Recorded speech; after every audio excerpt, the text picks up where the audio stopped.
เอาเสียงตุเจ้าเต็ดทำมาแล้ว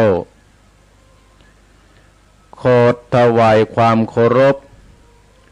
ครูบาอาจารย์ทุกรูปทุกตนที่เปิดเครื่องวิทยุรับฟังอยู่ตามวัดตามวาทุกรูปทุกตนขอความสุขความเจริญจงบังเกิดแก่บรรดาศรัทธาพ่ออุ้ยแม่อุ้ยพ่อออกแม่ออกพี่น้องศรัทธาญาติโยมทั้งหลายที่ลุกกันเมื่อเจ้าในวันนี้ซึ่งวันนี้ก็เป็นวันที่16เดือนพฤษภาคมพ.ศ. 2564ตรงกับเดือน9เหนือขึ้น5ค่ำค่ำว่าเป็นวันติดในวันนี้อาตมาภาพพระครูวรธรรมนาถเจ้าอาวาสวัดหนองเหียงตำบลสันติสุขก็ได้มาพบปะศรัทธาญาติโยมโดยการมอบหมายหน้าที่จากท่านพระครูอภิวัฒนวิกรมท่านผอ.ขึ้นสีขาวท่านเจ้าอาวาสวัดปักตังเจริญได้มอบหมายเวลาให้อาตมาภาพก้าวกับผมได้มาพบปะศรัทธาญาติโยมท่านผู้ฟังในเจ้าในวันนี้ซึ่งเป็นวันที่16เดือนพฤษภาคมพ.ศ. 2564ซึ่งก็ได้เดือนนี้ก็เข้ามากึ่งเดือนและศรัทธาญาติโยมมาแล้วศรัทธาญาติโยมอาตมาภาพก็ขอขอบพระคุณกับพี่น้องศรัทธาเจ้าของสถานีเสียก่อนแล้วก็จะได้นำศรัทธาญาติโยมไหว้พระสวดพุทธกุลธรรมกุลสังฆกุลแล้วก็จะได้อู้ธรรมะต่อไปก่อนที่จะได้ไหว้พระสวดพุทธกุลธรรมกุลนี้ขอขอบพระคุณอนุโมทนาเจ้าของสถานีเสียก่อนที่ได้มอบหมายเวลาให้อาตมาภาพพร้อมด้วยพระครูบาอาจารย์ทุกรูปทุกตนขอบคุณอนุโมทนากับเจ้าของสถานีวิทยุขึ้นเพื่อการศึกษาศาสนาวัฒนธรรมวัดไผ่หิน104.50 อำเภอเมืองจังหวัดเชียงใหม่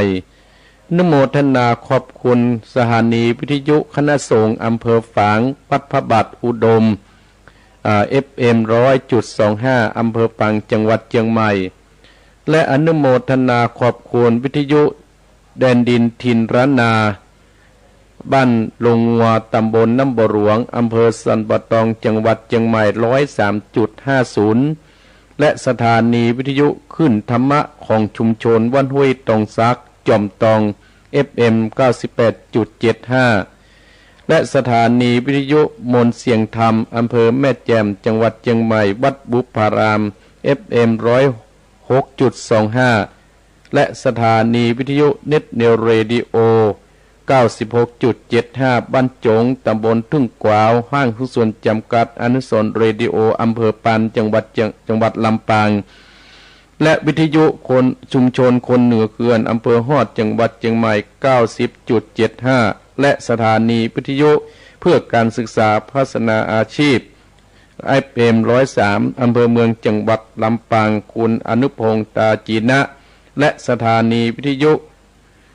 วิทยาลัยเทคโนโลยีและเพื่อการจัดการกพพ.แม่เมาะจังหวัดลำปาง FM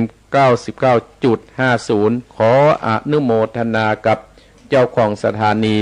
เมื่อเจ้าตั้งแต่เวลานี้เป็นต้นไป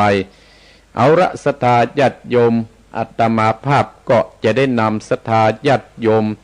ไหว้พระสวดพุทธกุลธรรมกุลสังฆกุลเสียก่อนแล้วก็จะได้มาอู้ธรรมะกับศรัทธาญาติโยมตีห้าก็จะได้ฟังมรดกธรรมกำเมืองจากอาตมาภาพเรื่องสุริยาแห่คำผูกท่วน10และศรัทธาญาติโยมกำลังเข้มข้นอยู่สุริยาแห่คำเนาะต่อไปนี้ก็เพื่อเป็นมงคลที่รับที่นอนที่อยู่ที่อาศัยในโลกในราเพื่อป้องกันโรคภัยไข้เจ็บนานาต่างๆต่อไปตั้งอกตั้งใจไหว้พระสวดพุทธกุลธรรมกุลณบัดนี้เอ้าลุกแล้วนอกปกวิแม่วิพ่อออกแม่ออกพี่น้องศรัทธาเนาะเอ้าหาบลุกกับเปิดวิทยุ ไว้ข้างถืนนะเนอะถ้าจะมาเปิดแหงเนอะระวังนะโดนบหินขว้างหูเรื่องเนอะจะเป็นอาตมาจะเป็นโทษนะเนาะเอ้าตั้งอกตั้งใจกับหนึ่งกับสองกับสามอรหังสัมมาสัมพุทโธภควาพุทธังภควันตังอภิวาเทมิกับสวาคาโตภควะโตธัมโมธัมมังนัมมัสสามิกับสุปฏิปันโนภควะโตสาวกสังโฆสังฆังนัมมามิกับนะโมตัสสะภะคะวะโตอะระหะโตสัมมาสัมพุทธัสสะนะโมตัสสะภะคะวะโตอะระหะโตสัมมาสัมพุทธัสสะนะโมตัสสะภะคะวะโตอะระหะโตสัมมาสัมพุทธัสสะพุทธังสรณังคัจฉามิธัมมังสรณังคัจฉามิสังฆังสรณังคัจฉามิทุติยัมปิพุทธังสรณังคัจฉามิทุติยัมปิธัมมังสรณังคัจฉามิทุติยัมปิสังฆังสรณังคัจฉามิตติยัมปิพุทธังสรณังคัจฉามิตติยัมปิธัมมังสรณังคัจฉามิตติยัมปิสังฆังสรณังคัจฉามิอิติปิโสภะคะวาอะระหังสัมมาสัมพุทโธวิจจารณะสัมปันโนสุขโตโลกวิทโตอนุตตโตปุริสัตตัมมัสสัตติสัตตเทวานุสนังพุทโธภควติสุวาคาโตภควตาธัมโมสันติติโกอาการิโกเออิปัจจิโกโอปนะยิโกปัจจัตตังเวทิตโพวินโยอิติสุปฏิปันโนภควโตสาวกสังโฆอุจจุปฏิปันโนภควโตสาวกสังโฆยายา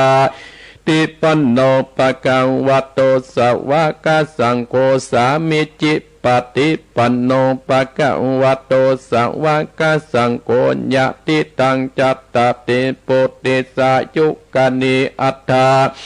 ปุณิสะปุกการะเอสะภควโตสาวกสังโฆอาอุนนโยปะอุนนโยทักขิตนโยอัญชดิงกัลนิโยอนุตตรังบุญญาเกตังโลกัสสติสาธุสาธุพระปัญญาปัตลามีสัมทิตัสสาธุพระปัญญาปัตตามีวัดแวดล้อมบิดดิญญาปัตตามีอ้อมล้อมระวังดีศีลปารเมบางออกดาบเมตตาปัตตามีปัปเปตามปืนตานะปัตตามีเป็นปืนตั้งต่อเบกาปัตตามีก็เป็นเวียงสัจจะปัตตามีแวดระวังดีเป็นไม่เตาขันติปัตตามีไก่เป็นออกดาบบังนามาย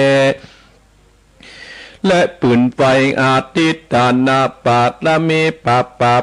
ไปจุแองแข็งแรงปับหมู่มันปีสังไปเป็ดทุกตะเวทิตนางทอดานีอาสัจจันเสือเหมือนปันอยู่กว้างน้ำนาตีกว้างต่อกว้างแตกตีฟองนาน้องเป็นเกาตอกดอกไม้มาปุจจาพระเก่นไตสัตันปะพุทธังเลยจุกมาไปโพดจุกมาอนุญาตโพดปุกาเตดีแม่ทอดดัดนี้ออกมาดิดไม่ผมอยู่ติดาดจังไรกัดขงาสะปนดินปนนำนาตีลงพระปลายขอฮับตับเต้าพยามานเอาปุ่นกว่าพายยกมือตนอวดใส่กาผู้การนี้ชื่อว่าเป็นลูกศิษย์พระพุทธเจ้าตน มีบุญสมปันอันมากพระพุทธเจ้าจริงตั้งพระปัญญาปัตตมีไว้เก้าจานตั้งไว้ตั้งหน้าก็ได้เก้าจานตั้งไว้ตั้งหลังก็ได้เก้าจานตั้งแต่หัวถึงตีนก็ได้เก้าจานแสนวาตั้งแต่ตีนถึงหัวก็ได้เก้าจานแสนวาลูกปืนจากมาเหมือนดังปนแสนอาก็จักเบาะมากก็ได้ข้าพระเจ้าก็เลยได้ไว้ว่าพุทธกุณังธัมมกุณังสังฆกุณังพุทธอินตาธัมมอินตาสังฆอินตาอัสสา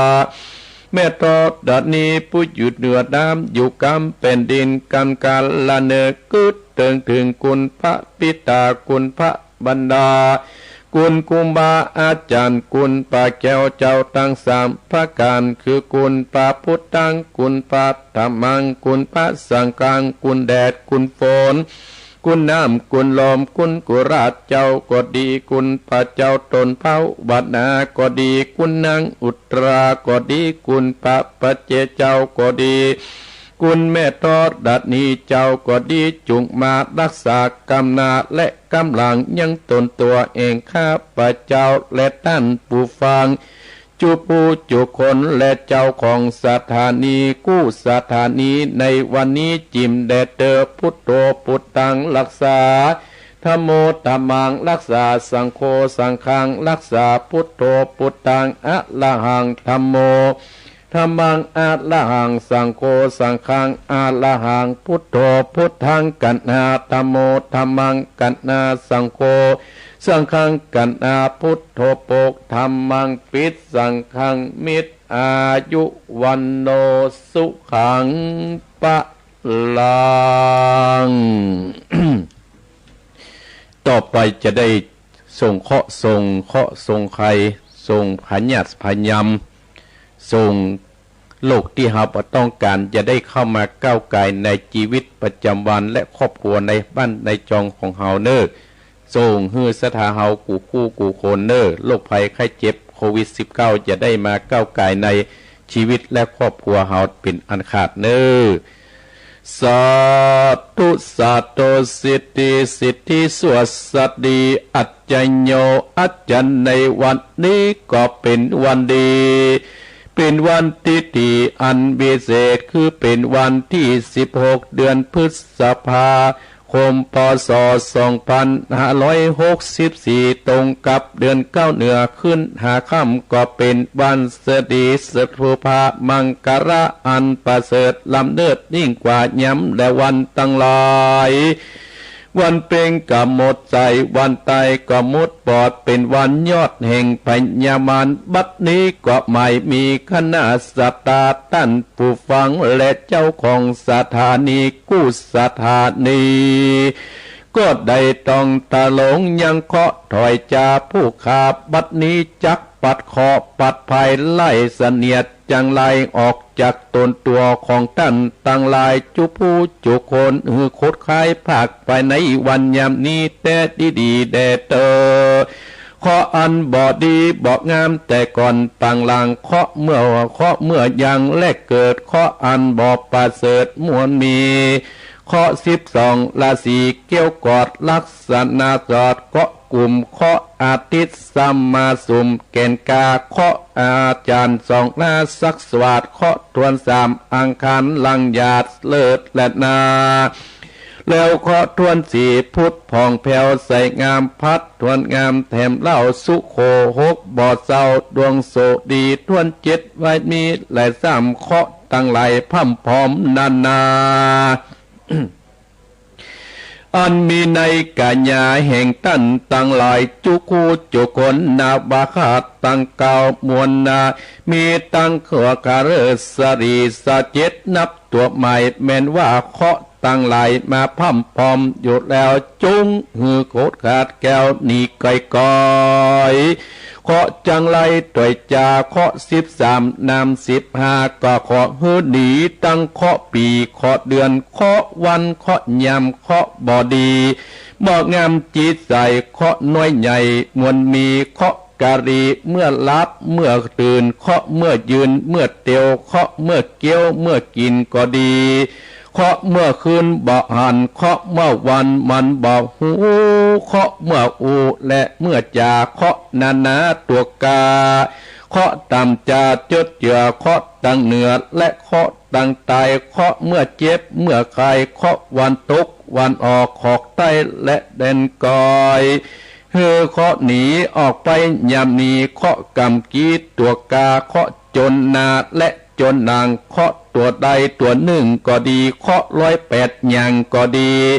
ก็ขอเงือโคดค้างควายออกจากตนตัวของตั้นตั้งหลายจุปูจุคนคือตั้นผู้ฟังกูคนและเจ้าของสถานีสักเยี่ยงสักประการแม้นว่าเคาะตัวหันจังลายก็จกหือดับไปกับไฟหือไหลไปกับน้ำอย่าได้คืนมาแถมจำปอสองก็ขอหือป้องดับไปบัดนี้เดชเตออูลูสวะหายเมื่อสับปะเคาะตั้งหลายเตะโคดออกเคาะต่างหือตกไปอยู่นอกขอบฟ้าจักกะวันหือไปอยู่สถานแผ่นดินสุดกายหักตัวใดกับเป็นปลากับหากตัวใดกับกลายเป็นปะมาเคาะแล้วก็จุงกัดแก้วเป็นโศกมาตัวใดเป็นโศกมาแล้วก็ดีจุงเป็นสีนำโจกนำใจอันมีโจกปีโจกเดือนโจกวันโจกยามอายุปีอายุเดือนอายุวันอายุยามคือมีอายุมันยืนยาว120 ขวบเข้าวาสาได้อยู่กำจูศาสนาไปใจก็หือได้สวดสดีเดเตอแม้นจักอยู่หือมีใจแม้นจักไปก็ขอหือมีโจกมีลาบปับเปสตูลับก็หือได้เงินหมื่นตื่นก็หือได้คำเป็นแสนได้เป็นเศรษฐีเจ้าเงินเจ้าคำเจ้าจังเจ้ามามีค่ายิ่งใจไปตั้งใดก็ฮือมีคนฮักและคนโหมแม้นว่าท่านตั้งหลายผู้ฟังและเจ้าของสถานีจักผ่าตัดนาเอาสิ่งใดก็ขอได้สิ่งนั้นจุประการนั้นจุงมีเตียงแต่ดีๆดังพระมูนีตนประเสริฐลำเลิศยิ่งกว่าโลกนี้โลกาสัพพทาสัพพตาสัพพะคอสัพพะปัญญาสัพพะทุกขาสัพพะโลกาวินาสันตุเตชยสิทธิทนังละพังโสติภะขยังสุขังปรังสิริอายุจักวันโนจักโปกังอุติเจยาสวาสตะวันจัจจะอายุจะชีเวสิทธิภวันตุเตสัพพิติโยวิวัสสันตุสัพพะโลโกวินาสสันตุมาเตภวัตวันตรายโยสุขีติกายุโกภวะอภิวาตนาสีดิสะนิจังอุตตาปจายโนจัตตาโลธรรมาวัฏฐันติอายุวันโนสุขังปะลังเอาละศรัทธาญาติโยมบรรดาพ่ออุ้ยแม่อุ้ยพ่อออกแม่ออกพี่น้องท่านผู้ฟังทั้งหลายนักศีลนักบุญนักฟังและศรัทธาที่อุปถัมภ์คำจูอัตมาภาพพระครูวรธรรมนาถเจ้าอาวาสวัดหนองเหียงก็ได้นำศรัทธาญาติโยมท่านผู้ฟังของอัตมาภาพที่ฟังมาเป็นประจำที่โทรมาฮื้อกำลังอกกำลังใจหลังไมค์ก็ดีอาตมาภาพก็ได้นำศรัทธาญาติโยมไหว้พระสวดพุทธคุณธรรมคุณสังฆคุณไหว้ปารมี30 วัดของครูบาเจ้าศิวิจัยผู้ตนเป็นศักดิ์สิทธิ์พร้อมได้ส่งเคราะห์ไล่ภัยไล่พยาธิไล่โรคโควิด-19 ออกจากตนตัวของเฮาออกจากบ้านจากจองออกจากรถจากรางเรียบร้อยแล้วปัดเคราะห์ปัดภัยเรียบร้อยต่อไปก็เข้าสู่รายการอุจจาหลักธรรมะคำสั่งสอนขององค์สมเด็จพระสัมมาสัมพุทธเจ้าต่อไปญาติโยมศรัทธาญาติโยมบรรดาพ่ออุ้ยแม่อุ้ยพ่อออกแม่ออกก่อนอื่นนั่นอาตมาภาพก็ต้องขอบคุณเจ้าของสถานีวิทยุท ที่ได้เกาะเกี่ยวสัญญาณกันไปและขอขอบคุณอนุโมทนากราบขอบคุณท่านพระครูอภิวัฒนวิกรมเจ้าอาวาสวัดปักตังเจริญท่านปอขึ้นสีกาวของเฮาได้มอบเวลาให้กับอาตมาภาพตุเจ้าวัดหนองเหียงวัดน้อยๆสตาญาติโยมที่ได้มาพบปะศรัทธาญาติโยมเวลาตีสี่ถึง6 โมงเมื่อเจ้าก็มันเป็นบุญเป็นกุศลกับตัวอาตมาภาพที่ได้มาอูดได้มาจาได้หูจักศรัทธาญาติโยมบรรดาพ่ออุ้ยแม่อุ้ยที่คือการอุปถัมภ์ค้ำจูอาตมาภาพมาโดยตลอดและอาตมาภาพขอขอบพระคุณพี่น้องศรัทธาญาติโยมที่โทรมาให้หอมอาตมาภาพที่ได้เนื่องจากพายุหรือว่าลมพายุนี่มันตึ้งกลัวภัยเหมือนกับโรคโควิด -19 นะศรัทธาญาติโยมลมนี่มันนึกมากลัวภัยพายุนะอำเภอมันก็เข้าบ้านกำนันมันก็ปัดบ้านพ่อหลวงมันก็บัดบ้านสตนายกมันปัดหมดมันไม่กลัวสุดแต่วัดอาตมาภาพมันยังปัดเฮียเบอเมื่อวันที่14 เดือนเมษาที่ก่อนปีใหม่ก่อนวันพยาวันศรัทธาญาติโยมเดี๋ยวอาตมาภาพก็ได้ไปซื้อเมนทันชิดมาแล้วเป็นจำนวนเงิน 84,000 กว่าบาทแต่อาตมาภาพขอบคุณศรัทธาญาติโยมที่ให้กำลังอกกำลังใจอาตมาภาพที่ได้เอาสตางค์มาให้อาตมาภาพตารางเม็ดละ100 บาทจะได้ถ้าได้20 บาทอาตมาภาพก็เอาเพราะว่าจำเป็นต้องทำยอมเป็นหนี้อาจจะได้เล็กๆได้น้อยประเดี๋ยวนี้ได้ก็ได้หลายตังค์เล็บถ้ามันเป็นมุงแล้วอาตมาภาพจะสรุปว่าได้ปัจจัยจากศรัทธาญาติโยมได้เท่าใดเนาะประเดี๋ยวก็ได้อยู่ไป20,000 กว่าบาทละขอบคุณศรัทธาญาติโยมค้าง 20,000 กว่าบาทศรัทธาให้หอมหนองเฮียงหอมแหมคิดว่ากุ้มอยู่ เอากุ้มไว้ก่อนถ้าบอกกุ้มกับแปะนะกะเนาะศรัทธาญาติโยมขอบคุณศรัทธาเน้อที่ให้กำลังอกกำลังใจพี่น้องศรัทธาที่ฟังอาตมาภาพลุกแล้วเนาะลุกแล้วอาตมาภาพก็จะได้อุสาระธรรมะก่อนเต็ดน้ำเต็ดธรรมเนาะจะมีการภาคลักยาวนะศรัทธาญาติโยมใจเวลาให้มันเป็นประโยชน์เนาะญาติโยมบรรดาพ่ออุ้ยแม่อุ้ยพ่อออกแม่ออกพี่น้องศรัทธาญาติโยมเฮาได้เกิดมาทุกวันนี้ก็นับว่าเป็นบุญเป็นกุศลต้นทุนบุญกุศลที่เฮานั้นได้เนี่ยมาได้ทำมา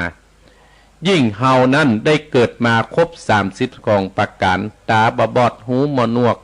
มือบกูดแข้งบกอดแหมศรัทธาญาติโยมยิ่งเฮามีพ่อมีแม่ยิ่งเฮามีครูบาอาจารย์นับว่าเป็นบุญเป็นกุศลแล้วบุญเนี่ยศรัทธาญาติโยมมันมีขายนะศรัทธาญาติโยมอาตมาภาพเคยหลายครั้งเลยหรอกบุญเนี่ยมันมีขายเหมือนตามกัดนัดมันมีขายตามตุบกัดแต่มันก็ขึ้นอยู่ที่ว่าเฮาจะต้องสร้างเองต้องทำเองอีพ่ออีแม่พี่น้องศรัทธาญาติโยมบุญเนี่ยที่เฮาแต่ท่านทั้งหลายเฮาได้เกิดมาเฮาได้ยินได้ฟังครูบาอาจารย์ได้ปาไหว้พระสวดมนต์สวดพุทธคุณธรรมคุณสังฆคุณเนี่ยนะมันก็เป็นบุญเป็นกุศลกับเฮาแล้วอย่างวันนี้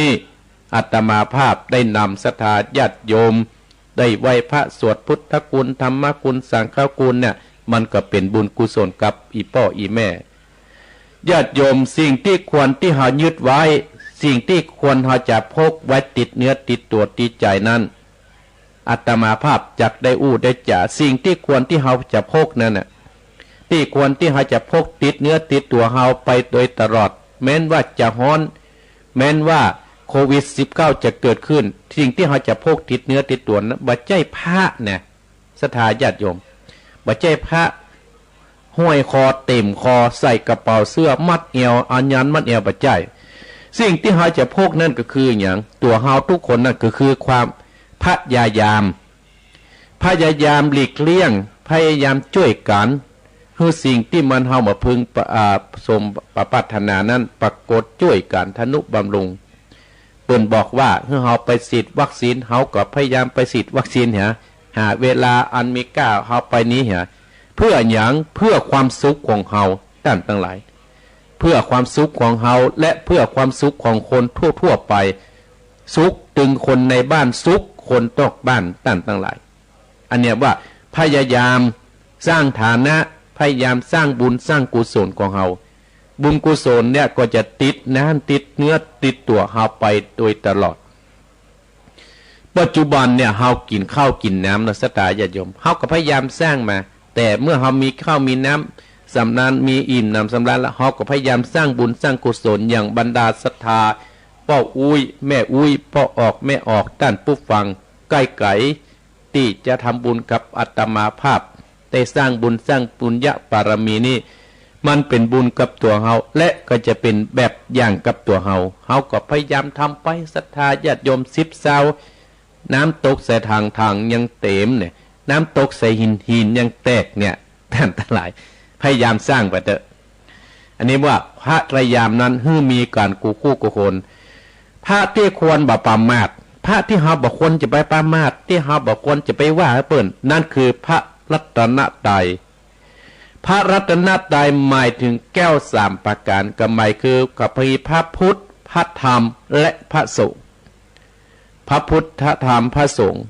อย่างเฮาบ่ควรไปประมาทบ่ควรไปว่ายิ่งบรรดาสตาญาติโยมศีลเฮาบ่เต้าเปิ้นแล้วเนี่ย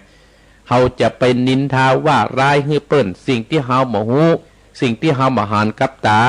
แต่เฮาได้ยินกับหูเฮาก็จะฟังนินทามันจะเป็นบาปเป็นกรรมกับเฮา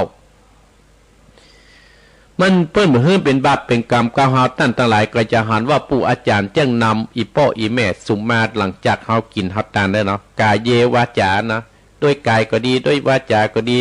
ได้พัดพางแต่พระพุทธนี่น่ะและก็ทำเมได้แก่ทำคำสั่งสอนของพระพุทธเจ้าเฮาและก็สังฆ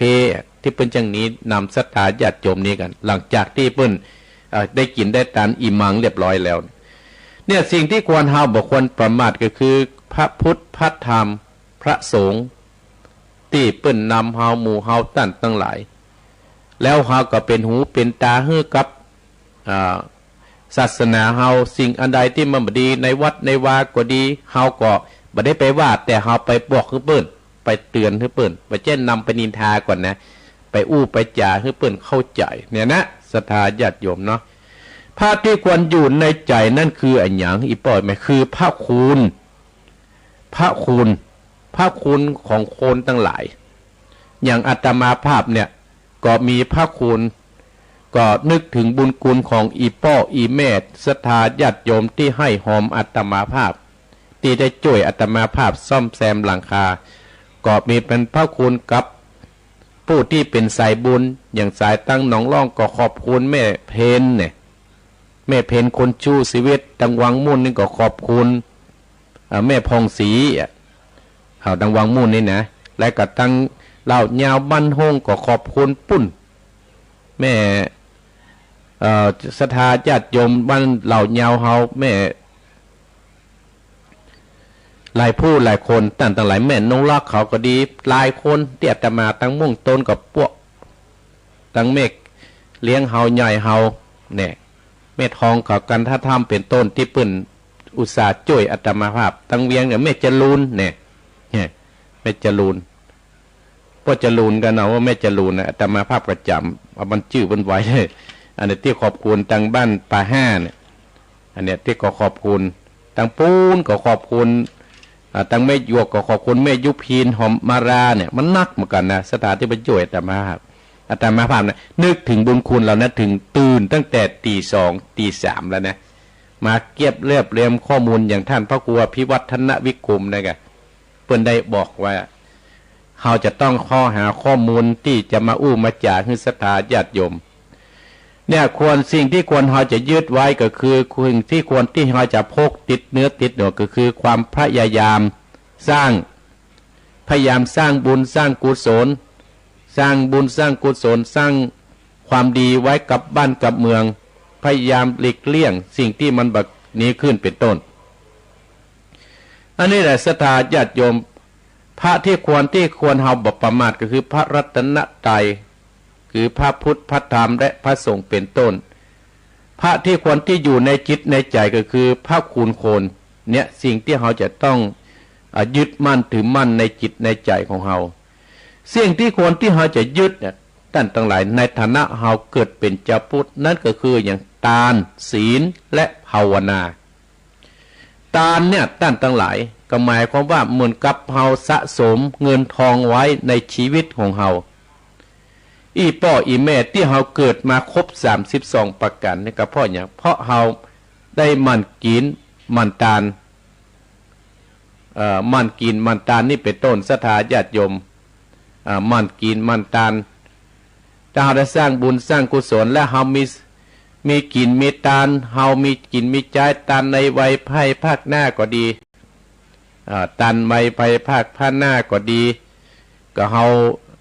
ก็ผีพันวันนะเฮาห้าท่านทั้งหลายอีพ่ออีแม่พี่น้องศรัทธาญาติโยมบรรดาพ่ออุ้ยแม่อุ้ยเฮาจะอภัยเป็นแบบอย่างก็คือพระเวสสันดรนั่นนะพระเวสสันดรเป็นต้นตลอดถึงครูบาอาจารย์ที่เปิ้นได้เป็นครูบาอาจารย์ครูบาเจ้าศรีวิจัยครูบาอาจารย์ครูบาพระตักผ้าก็ดีครูบาพระบาทห้วยต้มก็มีหลายตี้เนาะท่านทั้งหลายเนี่ยเปิ้นได้กินได้ทานก็ศรัทธาก็เกิดความเลื่อมใสศีลก็คือศีลของเฮาจะต้องรักษาคือรักษาตั้งแต่กายวาจาใจเป็นต้นและกำมั่นภาวนาเนี่ยเกิดปัญญานะท่านทั้งหลายสิ่งใดผิดสิ่งใดถูกเฮาจะหูเนี่ยคนเฮาจะต้องยึดมั่นถือมั่นไว้ในจิตในใจเฮาโดยตลอดเมื่อมันได้ตกห่านไปแต่ไหนเนี่ยถึงวันเนี่ยศรัทธาญาติโยมที่มันเกิดขึ้นโลกที่มันเกิดขึ้นถึงวันเนี่ยก็มันจะเป็นบุญเป็นกุศลเขามันก็เป็นความพยายามเฮาจะต้องหมั่นสร้างบุญสร้างกุศลอีพ่ออีแม่บ่ได้มาอีพ่ออีแม่ก็ฝากมาเนี่ยตี้จังโทรหาอาตมาภาพศรัทธาญาติโยมนี่นะถ้าหลังจากอาตมาภาพจะออกรายการแล้วเปิดรายการออกรายการแล้วศรัทธาญาติโยมจะโทรติดต่ออาตมาภาพจะให้หอมสร้างบุญสร้างกุศลอาตมาภาพก็หอมที่0871774469นี่อันนี้เบอร์ส่วนตัวศรัทธาก็หอมหลังจากออกรายการแล้วกาอาตมาภาพประเดี๋ยวนี้ห้ามโทรเด็ดขาดในศรัทธาญาติโยมเนาะเพราะว่าถ้าโทรได้ยุ่งละศรัทธาญาติโยมยุ่งละถ้าโทรได้นะอาตมาภาพได้ได้จ่าศรัทธาญาติโยมบุญนั่นมันบ่มีขายเราต้องสร้างเองกรรมโบราณครูบาอาจารย์เพิ่นว่าสิ่งที่หาซื้อบ่ได้คือความดีท่านทั้งหลายสิ่งที่เราหาซื้อบ่ได้เราเกิดเป็นคนน่ะคือความดีเนี่ยหรือว่าบุญเนี่ยมันมีขายเราก็ต้องสร้างขึ้นมาให้ได้ศรัทธาญาติโยมสิ่งที่เฮาหนีบ่ได้คือเนี่ยคือความตายไผถึงหนีความตายบ่ได้สักคนแม้แต่องค์สมเด็จพระสัมมาสัมพุทธเจ้าเฮาเนี่ยก็หนีบ่พ้นศรัทธาญาติโยมแม้แต่อาตมาภาพก็หนีบ่พ้นแต่เมื่อเฮาจะตายไปเนี่ยเฮาก็ต้องสร้างบุญสร้างกุศลไว้กินใบไผ่ภาคหน้าเสียก่อนบุญเนี่ยเฮาไว้ใจในภายภาคหน้าเพราะว่าถึงวันเฮาก็มีกินมีใจอยู่แต่เฮาจะไปเนี่ยท่านทั้งหลายเฮาก็ต้องเอาบุญเนี่ยส่งยูเฮาขึ้นไปเกิดที่ดีใจแทนบ่ได้คือหยังคนเฮาเนี่ยใจเงินใจหนี้แทนกันใจเงินล้านใจแทนกันได้หมดใจหนี้ทกสกันใจแทนกับได้คือเวรกรรมของภัยของมันภัยสร้างอันยังได้ไว้บุญกรรมนั้นก็จะติดตามเนื้อติดตามตัวของเฮาไปอาตมาภาพเชื่อหลังนี้นะท่านเชื่อสิ่งเหล่าที่ถ้าหามันไหว้พระสวดพุทธคุณธรรมคุณสังฆคุณนี่นะมันก็จะเป็นบุญเป็นกุศลกับเฮาเนี่ยศรัทธาอาตมาภาพถึงได้ป้าศรัทธาญาติโยมก่อนที่จะเทศน์ธรรมอาตมาภาพถึงป้าศรัทธาญาติโยมสร้างบุญด้วยการสวดมนต์เพื่อเป็นการย้อมจิตย้อมใจของเฮาอันนี้ส่งแห่งการสวดมนต์เนี่ยศรัทธาญาติโยมครูบาอาจารย์เปิ้นก็ถึงได้หลายเตือเปิ้นว่าการสวดมนต์ทุกวันเนี่ยมันเป็นมงคลแก่ตัวเก่าและครอบครัวเนี่ยการสวดมนต์ครั้งที่1เนี่ยนะข้อที่1เนี่ย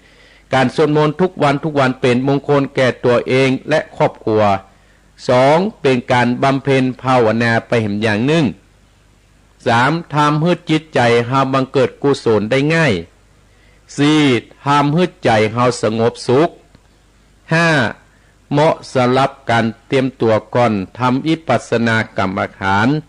6. เป็นบุญที่กล่าวคำศักดิ์สิทธิ์ที่พระพุทธเจ้าเปิ้นบัญญัติไว้ 7. สวดมนต์เพื่อเป็นการถวายเป็นพุทธบูชา 8. เพื่อป้องกันภัยวิบัติ 8. เพื่อป้องกันภัยวิบัติเนี่ยท่านทั้งหลายอย่างอีพ่ออีแม่จะได้ยินครูบาอาจารย์เมื่อสมัยในครั้งพุทธกาลนานมาแล้วเนี่ยที่เมืองไผ่สาลีเกิดโรคห่าลงกินโคนเนาะโรคมากินคนโรคมากินสัตว์คนจนตายกันเพื่อพุทธเจ้าก็ได้ฮือพระอานนท์น่ะ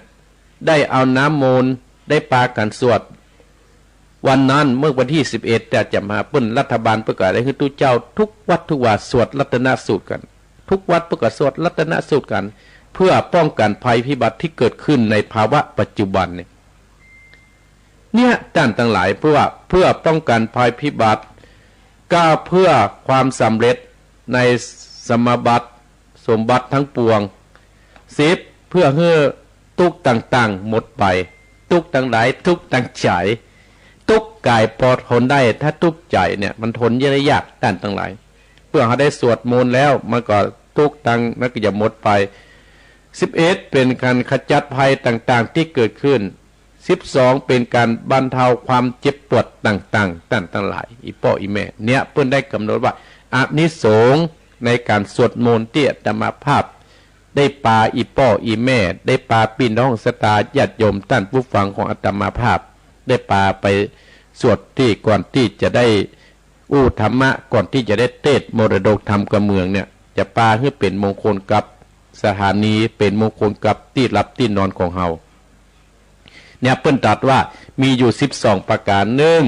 ในการสวดมนต์ทุกวันเป็นมงคลแก่ตัวเองและครอบครัว2เป็นการบำเพ็ญภาวนาอย่างหนึ่ง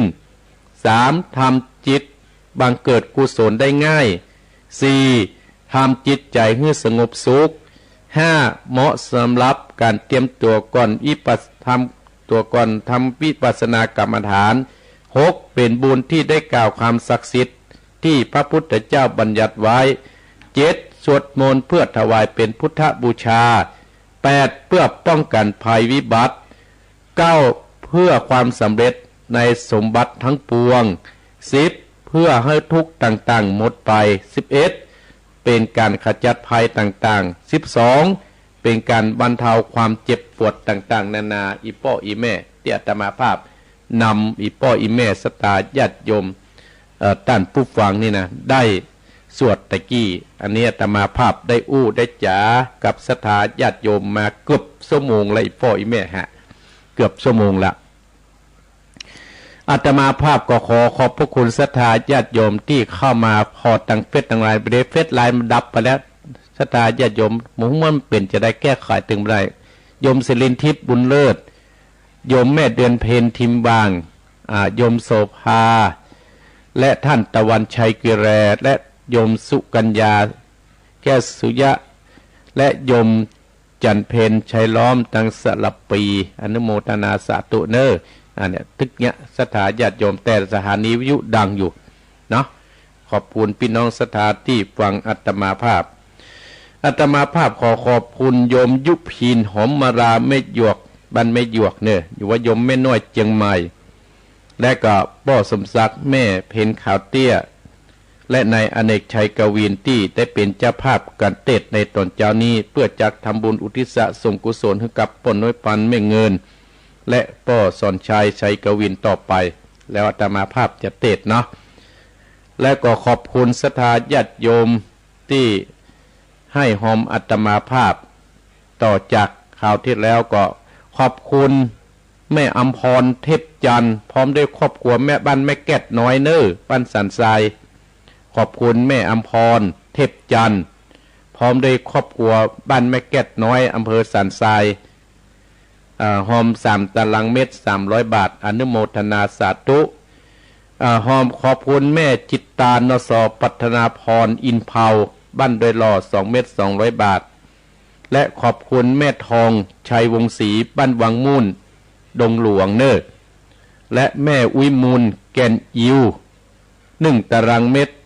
100 บาทหนองล่องเนอและขอบคุณแม่สีทอนบุตรศรีวงศ์1 เม็ด100 บาทและขอบคุณแม่แก้วอุปคำแม่ลาวลำปาง5 เม็ด500 บาทแม่ตะนายเนอและขอบคุณแม่ติ๊บแก้ว2 เม็ด200 บาทแม่ตะนายลำปางและขอบคุณแม่ณฤมลแก้วบุญเรืองบ้านหนองเปงแม่ตำอำเภอแม่อายจังหวัดเชียงใหม่2 เม็ด200 บาทและหอมก้านน้ำกาแฟตามหาบ1 เม็ดเนอขอบคุณศรัทธาญาติโยมที่ได้ให้ได้หอมมานะและขอบคุณแม่โยมมิยุพีนหอมมาลาแม่หยวกโดยที่ให้หอมอัตมาภาพและภัยมงคลที่อยู่ตังเบียงปะเป้าแม่สีดาแม่สีดา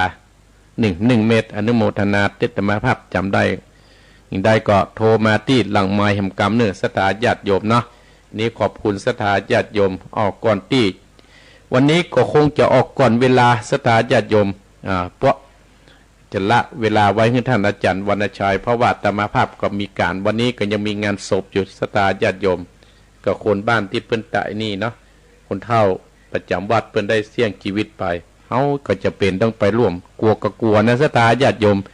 ป้องกันภัยป้องกันตัวภัยมาเนอะศรัทธาญาติโยมเนาะอาตมาภาพก็ว่าบุญกุศลเนี่ยศรัทธาญาติโยมมาจากกำจูอุดหนุนเฮาเอาละบัดนี้ก็ตี4:43 นาทีตี4:43 นาทีแห่งกรรมนี่ก็จะฟังธรรมะฟังมรดกธรรมกับเมืองไผจะลองโทรวันนี้เปิดเจ้าเห็นหน่อยเพิ่นจังเดือดเนาะเปิดเจ้าเห็นหน่อยไผจะหอมก็โทรหลังไม้เนี่ยมันต้องหอมในหน้าไม้เนอะไผจะหอมอาตมาภาพก็ต้องหลังไม้ฟังว่าอยู่ใกล้อยู่ไกลอยู่ที่ไหนก็ลองโทรมาเนอะปุ่นอำเภอฝางเนอะเฮาบ่เอาอำเภอฝางเนาะอำเภอฝางสัก3 สาย4 สายเอา4 สายไหลลงมากับไซประการไหลลงมากับแม่แตงเนาะพ่อครูอ้วนเขาก็ได้เนอะไหลลงมากับแม่ตำในหัวในเวียงวัด7 ยอดแม่บุญวัด7 ยอดหมู่นั้นตำในหัวในเวียงแม่จันทิพย์เขาก็มาไหลมากับมาตั้งสันกำแพงเนาะสันกำแพงกับวนมาตั้งนี้แหมเนี่ยวนมาตั้งหลับปูนพดมาตั้งบ่อหลวงนี่ไงเห็นกรรมไล่มาแต่สันปะตองการไล่พดฮอดบ่เนอะ พดฮอดบ่ใครจะโทรก็โทรได้082885722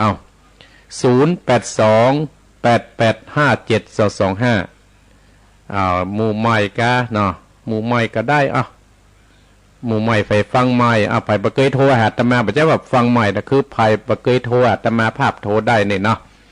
โทรได้โทรมาเลยโทรศัพท์เปิดแล้วกะแต่วันซืนนี่ก็มีคนที่แม่แก้ดน้อยนี่ศรัทธาญาติโยมแต่ว่าวันพัดเพิ่นไม่แก้ดน้อยนะเพิ่นโทรมาหาอาตมาภาพ082885725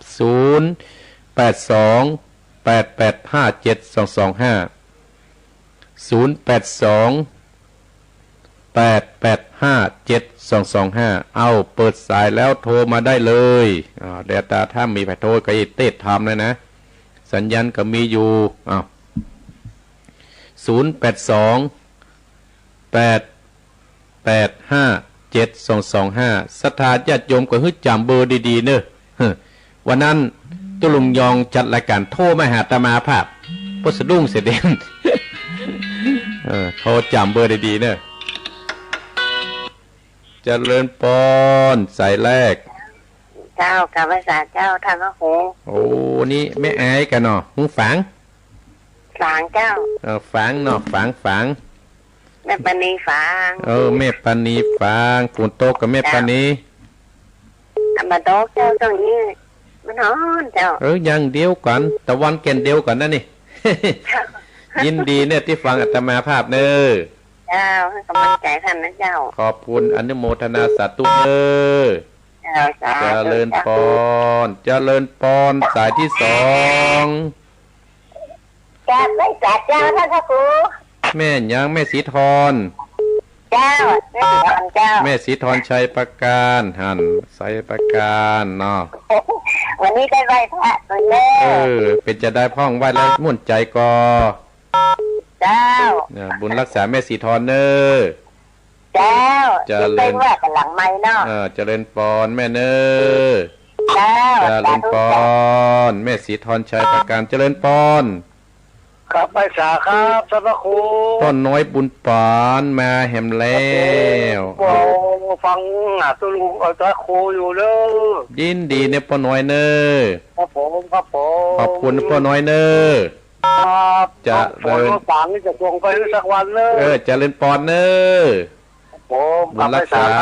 เจริญปอนเจริญปอนป้าน้อยบุญปานเจริญปอนนมัสการเจ้าหันนมัสการนิพพายสันพระเจ้าแดงยาบันทีสันพระเจ้าแดงแม่เนี่ยก็แดงแม่สุภาลักษณ์แม่สุภาลักษณ์แม่สุภาลักษณ์สันพระเจ้าแดงสุภาลักษณ์ว่าจะได้วันนี้แม่ทฟังพระเจ้ามาแล้วกะฟังเจ้าฟังวันที่2ที่3เมื่อละเจ้าบันทีนะแม่เนาะอยู่เดี๋ยวเนาะเจ้ามันตื่นเจ้าแต่ถึงเวลามันก็ตื่นฟังแล้วเป็นจะได้แม่เฮ้ยฟังเป็นจะได้เจ้าฟังแล้วเป็นจะได้เจ้าทันพระครูฮะมันชัดเจนดีฟังทันนะแล้วก็ฟังเทศใหม่ฟังเทศต่อไปนะแม่เนอจะเล่นปอนแม่เนอฟังเกินโอ้ขอบคุณกำลังใจทันนะจ๊ะขอบคุณอนุโมทนาเจริญปอนเจริญปอนแม่สุภลักษณ์บันทิห้วยยากเจริญปอนติดแล้วเขาเหมือนเจ้าโทรหลายเกินแล้วติดแล้วแม่จะเล่นยังไม่ต้องฟังพระจ่าอยู่นะเจ้าตัวสันทรายเจ้าอำเภอสันทรายอยู่สันทรายบัจจัยไม่แก้กันไหมอยู่เลยแม่โจ้มันจะมีตำบลแม่แต่ตำบลเจ้าค้าอย่างอยู่สันทรายเนาะตำบลเจ้าค้าอย่าเจ้าท้ายของอำเภอใจสันทรายแม่ฟังเมือนเลยกะฟังจากฟังพระอาจารย์ตลอดนะเจ้าแต่บัดได้แต่โทรบัดตอนเปิ้นเนาะบัดการเลยโทรหลังไม่2 ครั้งวันนี้ก็เป็นบุญอาตมาเลยได้อู้ได้จ่ากับอีแม่เนาะแม่อ่านนั้นอะไรอย่างว่าในที่เป็นหายลงอย่างที่น้าอย่างจะโกนโต๊ะกันละที่อายุอาเจ้าโหตกนะว่าเมื่อวันเดือนปีใหม่เนี่ยแม่เนอะบัดเจ้าบัดเดียวนะจะมาปีใหม่เลยนะยินดียินดีนะแม่เนอเนาะบุญรักษาแม่เนอฟังปฏิทินเนอวันติดเนอเจ้าฟังเข้ามาที่เจริญปอนสันทรายเจริญปอนอันโทรมาใหม่โอ้ยไปเสี่ยงเวลาละฮะอู้กันกำเดียวกันเนี่ยมันเวลามันวุ่นนะศรัทธาญาติโยมเพิ่นถึงบอกว่าเพื่อรีบทำที่เนี่ยมาพุทธศรัทธาญาติโยมเจริญปอนเจริญปอนได้ยินแล้วนะครับอุบาสกอยู่ที่ไหนอยู่ประเดชจังไงครับจากสถานีอยู่น่านฟ้าน่านฟ้าอันนี้อาตมาเพิ่งได้ยินเนี่ยของสถานีกะครับนี่ว่าจะมาบริจาคไอ้วัดหนองเหียงอยู่ทางแผ่นบางที่อ่ะวัดหนองเหียงก็อยู่เทไก่โดยหล่อไว้นะป่ะอยู่โดยหล่อนะโดยหล่ออยู่เนี่ยการแรงจันทิพย์ผาช่อนี่เนี่ยต้องผาช่อนี่นะใกล้ๆนี่เนี่ยยูเทิร์นวัดฝรั่งนี่ยูเทิร์นได้ยูเทิร์นหวังจะขับรถมาบริจาคเนอขอบคุณวัดโศกยินดีเนอปัดแดดเนอจะเลยพรนี่เพิ่นอยู่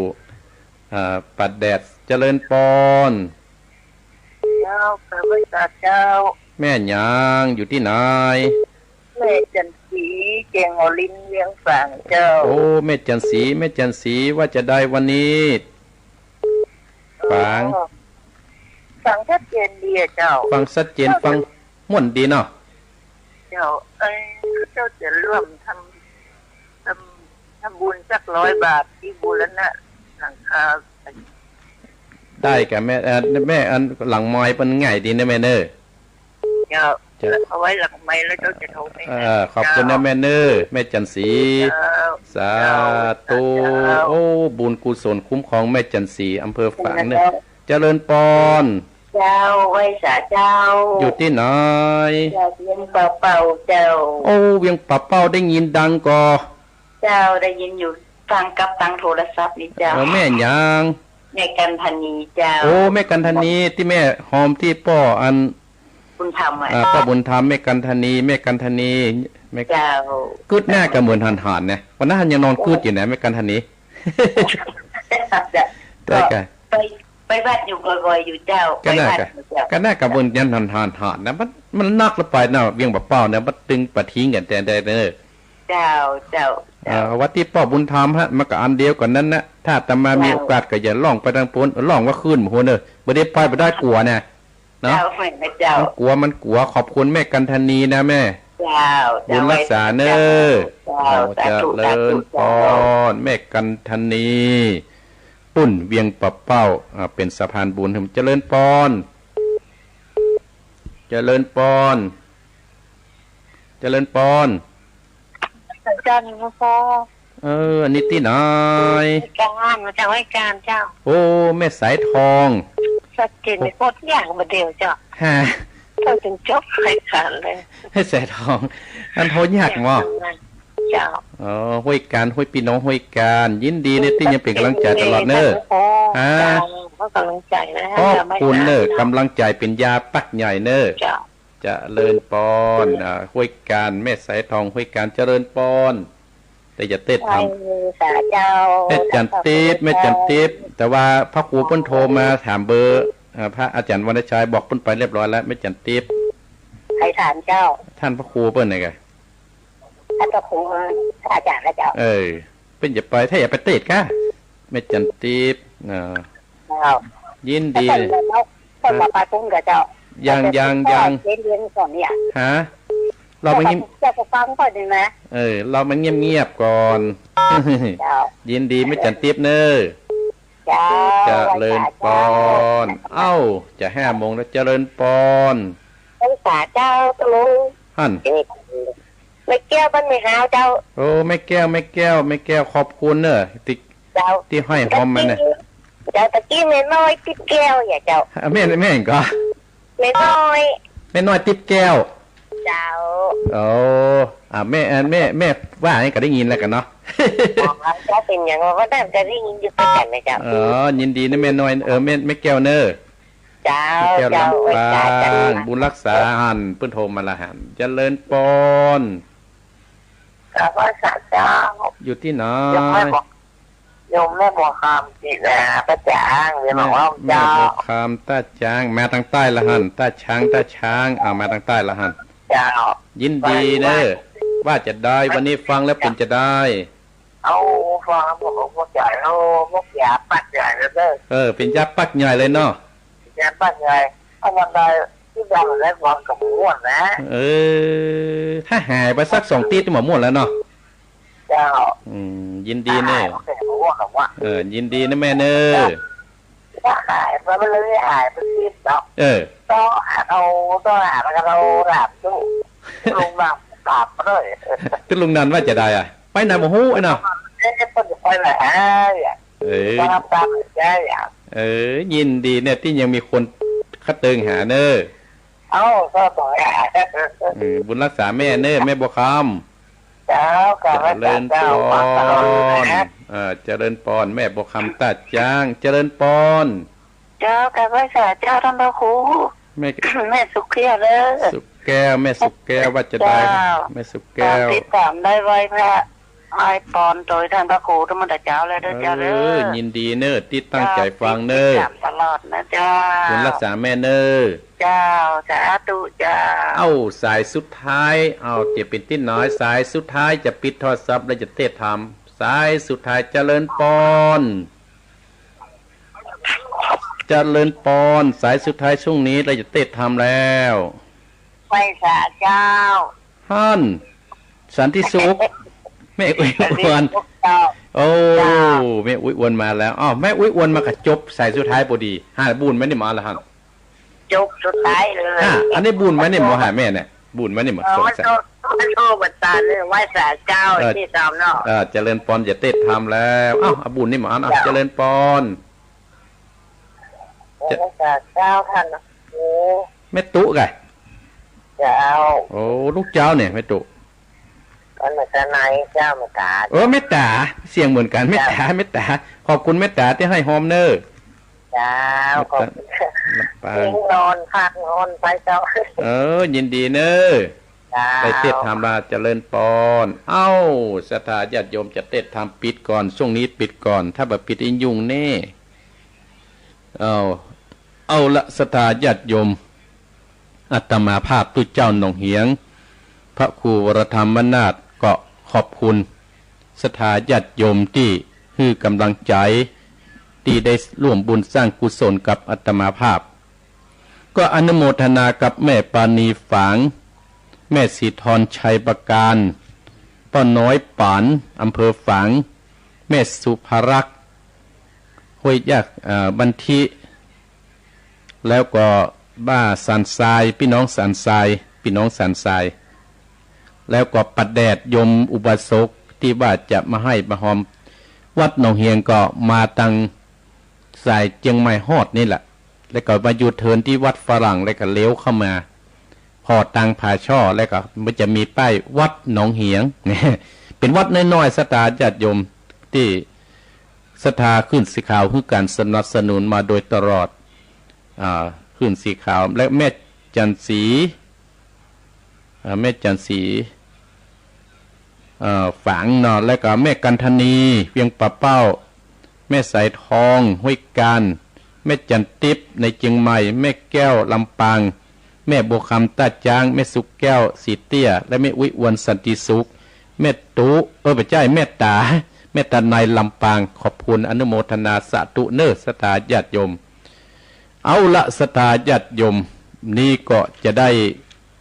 มาเต็ดน้ำเต็ดธรรมต่อไปเลยศรัทธาญาติโยมตี 5พอดี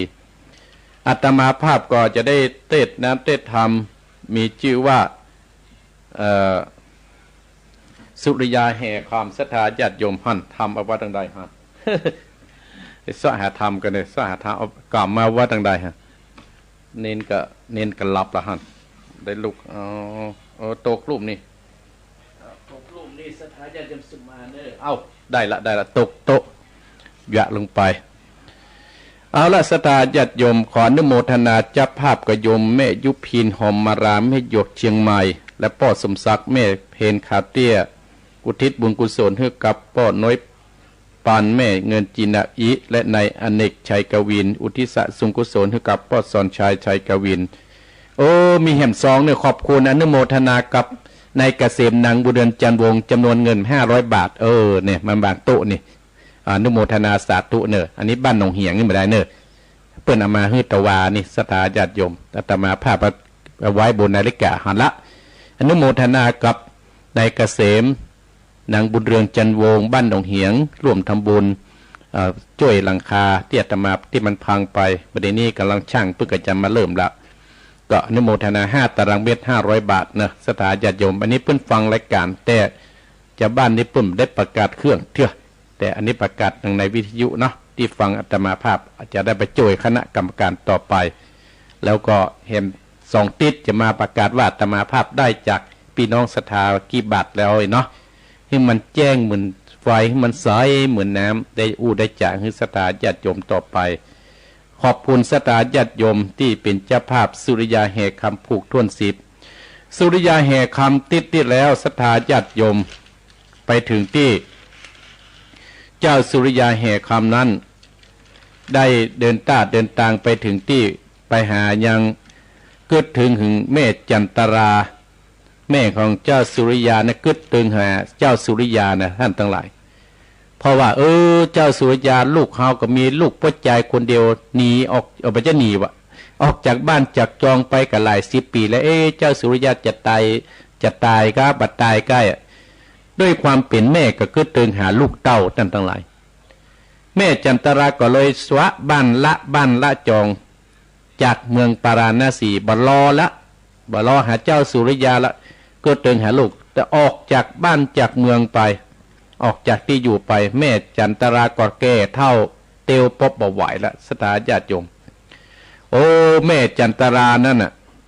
แม่ของเจ้าสุริยากระเตียวกระซักกระเซิงไปพดเมืองปัปปตานครปุ่น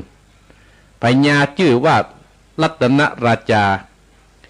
รัตนพญาเจ้ารัตนราชาเจ้าเมืองปัปพนครนั้นหันแม่จันตราเตียวมาก็เกิดความฮัก เกิดความอินดูว่าโอ้แม่อุ้ยคนเนี่ยเหมือนได้อยู่ร่วมกันมาก็เลยไปถามแม่จันตราว่าลูกที่ไหนมาแม่จันตราก็บอกว่าเฮาเนี่ยเป็นคนจากเมืองปาราณสีปูน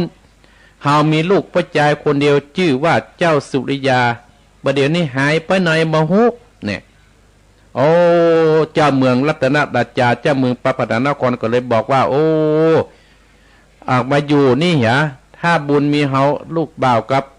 แม่ก็จะได้ปะกันแม่เท่าก็ได้ปะกันเนี่ยเป็นอู้อีแต่นทั้งหลายเมืองปปตนครเนี่ยท่านทั้งหลายอยู่ใกล้กับเมืองอยู่ติดกับเมืองอารัญญามีพญาเจ้าเมืองชื่อว่าเจ้าราชามีลูกสาวชื่อว่าการสยานีโอ้เจ้าเมืองเปิ้นก็เขาได้ฮื้อลูกเปิ้นมีสามีเนี่ยท่านทั้งหลายพญาเจ้าเมืองก็เลยเตียวไปเสาะหาไปโพสไปปวกไปปะฤาษีก็เลยบอกเลิกเอาปากันมาอยู่ที่เมืองนั้นอารัญญาที่พ่อแม่เปิ้นที่หั่นท่านทั้งหลายใกล้เมืองของปปตนครที่หั่นญาติโยมทั้งหลายทำที่แล้วเนี่ยไปเจ้าสุริยาแห่คำกับแม่จันตรานะได้ปะกันแล้วศรัทธาญาติโยมแม่จันตรากับเจ้าสุริยานะได้สลบเหมือดไปด้วยความดีใจพญาอินก็เลยอินดูก็เลยเสกน้ำเป็นพุทธมนต์มาหดมาหล่อขึ้นเขานะได้ฟื้นตื่นขึ้นมาจนได้อยู่กันณที่ท่านก็ได้แต่งงานลูกสาวได้ลูกได้เมียผู้ได้เมียเป็น5 คนเลยศรัทธาญาติโยมเนี่ยอีพ่ออีแม่พี่น้องศรัทธาญาติโยมถามเรื่องสุริยาแห่คำจบตัดที่หันวันนี้อาตมาภาพจะไม่ได้มาเทศผูกที่10ว่าเนื้อเรื่องมันจะเป็นจะได้นั่นก็เชิญพี่น้องศรัทธาญาติโยมได้สดับรับฟังต่อไปตั้งอกได้ใจขอบคุณท่านเจ้าภาพโยมยุพีนหอมมาราพร้อมกับพ่อสมศักดิ์แม่เพนขาเตี้ยเนี่ยที่ได้เป็นเจ้าภาพโดยตลอดมาโยมยุพีนเปิ้นเอาหอมไว้เพื่อว่าจะลวดหอมเห็นหลังคาเปิ้นแน่น่ะแม่น้อยเปิ้นว่าอย่างนั้นนะแม่น้อยเปิ้นว่าจะมาหอมช่วยท่านพระครูอินดูท่านพระครูโอ้ขอบพระคุณนะการอินดูนั่นก็ดีนะเนาะ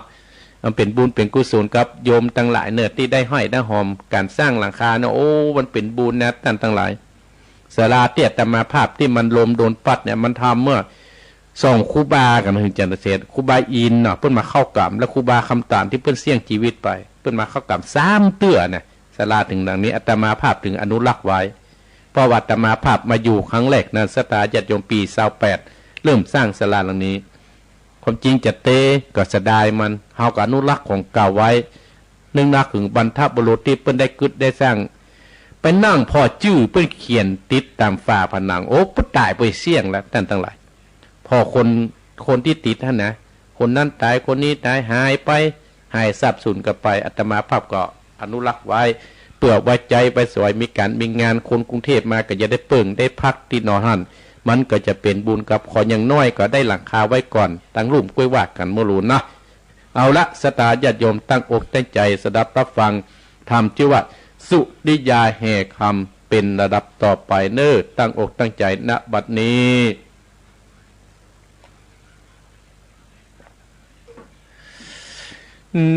นะโม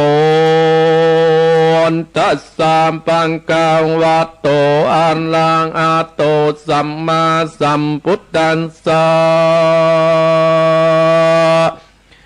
ลำดำธรรมเทศนามาถึงสุริยาแห่กรรมผูกดวนเสพอาจารย์เจ้าตั้งหลายจงหยิบยกมาแต่เก่าจากพระโอษฐ์ของพระพุทธเจ้าดังเอาจากวิจารณาไปนานนี้แต่เธอภิกขเวนุ่นลำเป็นกูตั้งหลายตึงยิงใจน้อยใหญ่อันมีใจไฟแสวงหาบุญกิจที่ยะบอดเจ้าอาทิเตกะเรกันล่วงปนเมินตานอย่างมีพระปุบานชื่อว่าพรหมบาตาสวย ลาดสมบัติอยู่ในเมืองปาลาดนาสีได้ยินปุ่งไปฟ้าปัจจาเล่ากันสามเจ้าอวดอ้างปัจเจ้าจังปุติศาสเสวยราชาสมบัติในประเทศพมมาตาเสพบ่ปึงใจมักไก่มาคุมเองลับเอาหนอพระพุทธเจ้านั่งนอดดาวราชเดมีมาเป็นมาเอสีร่วมการจึงอาจอ้างเรียกมายังเศษนาอามาตที่คุณลาดไว้ตั้งตามาปรึกษาตามใจวัดดูลาอามาตตั้งหลายกรรมอันใดคุณตั้งหลายมาวัดอ้างกรรมนั้นตั้งหลายลังได้ฟังอ่านว่าไอเอคำนั้นนามันเป็นลูกคนตุกกาตาตอยจาอิตามวยจันตลาเป็นคนอันตลาปะลาตอยอยู่ตุบน้อยมุงตองเมื่อมีเข้าของวงตระกูลวงศาสตร์เชื้อสายวงจาแต่เก่าบัดนี้มันปล่อยได้เป็นดีมาเป็นมานาจะเอาใจใหญ่ไม่เอาไว้ไปนาเป็นกระซึกศัตรูเสียนามอุสูแก่เมืองบ้านเฮาแต่ต้นต่างหลายจุงรีบก้าวแก้อวดดีอย่าฮือมีกำลังตั้งตัวได้พวกใจอาจถือว่ากำแพงเล็กผู้แก่นกาคุณเซนฟังฟ้าส่งกรรมมานีมาตานามื่นศีลอาสัตตุลำปาอาเพิ่มปาจบอย่างตาเจิงใจน้ำใหม่ไปบอกเอาทีวีถึงบ้านปันตาหยอบมอบปันตัดหัวมันว่าอันเมื่อนั้นเศษนาผู้ใหญ่รับอาญาก็ไปบอกตาโยตาตังอาอันเก่งกาเก่งแรงซับพันแต่งบอกกล่าวเวทมนต์เป่ากุลดีติวีแตกมางต่อจัดนาสัตโตมาสินโตโลกาคาศึกไปนาปังนีเขาตั้งหลายกว่าลิตนาบ่ไปจะดีไปปาโยตากาไอแห่คำนั้นแหลดนาอาตาในกาลนานโยตาตังอาก็ขึ้นขี่ม้าเลี้ยวปันไปเถิงเรื่องป่าปานากรประเทศแล้วก็ปากันไปสูตรนิเวศเจียนจ่าเจ้าเอกำวัดดูลาใจหนุ่มหน่อยกูจะก้อยมาบอกกล่าวฮึมึงฟังกันว่ามึงสั่งบอกให้ไต่เตื้อฮึมึงเชื่อกรรมโกเจ้าในโกชื่อว่าปัญญาพมมาตัดตนยศใหญ่เจ้าแก่ไฟฟ้าปัจจาเสวยปังปารานาสีมิ่งต้านจริงหมู่เอา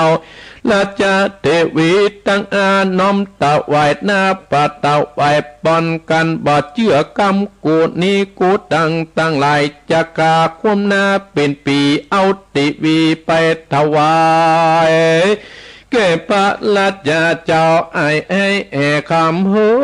ยมึงว่าสันดาจาก็ว่าเร็วอย่าจะมาข้ามบ่มีเวลามาอุมาจาล้อมปุติสัจเจ้าในกาลนานนั่งนอดนาววิมาลา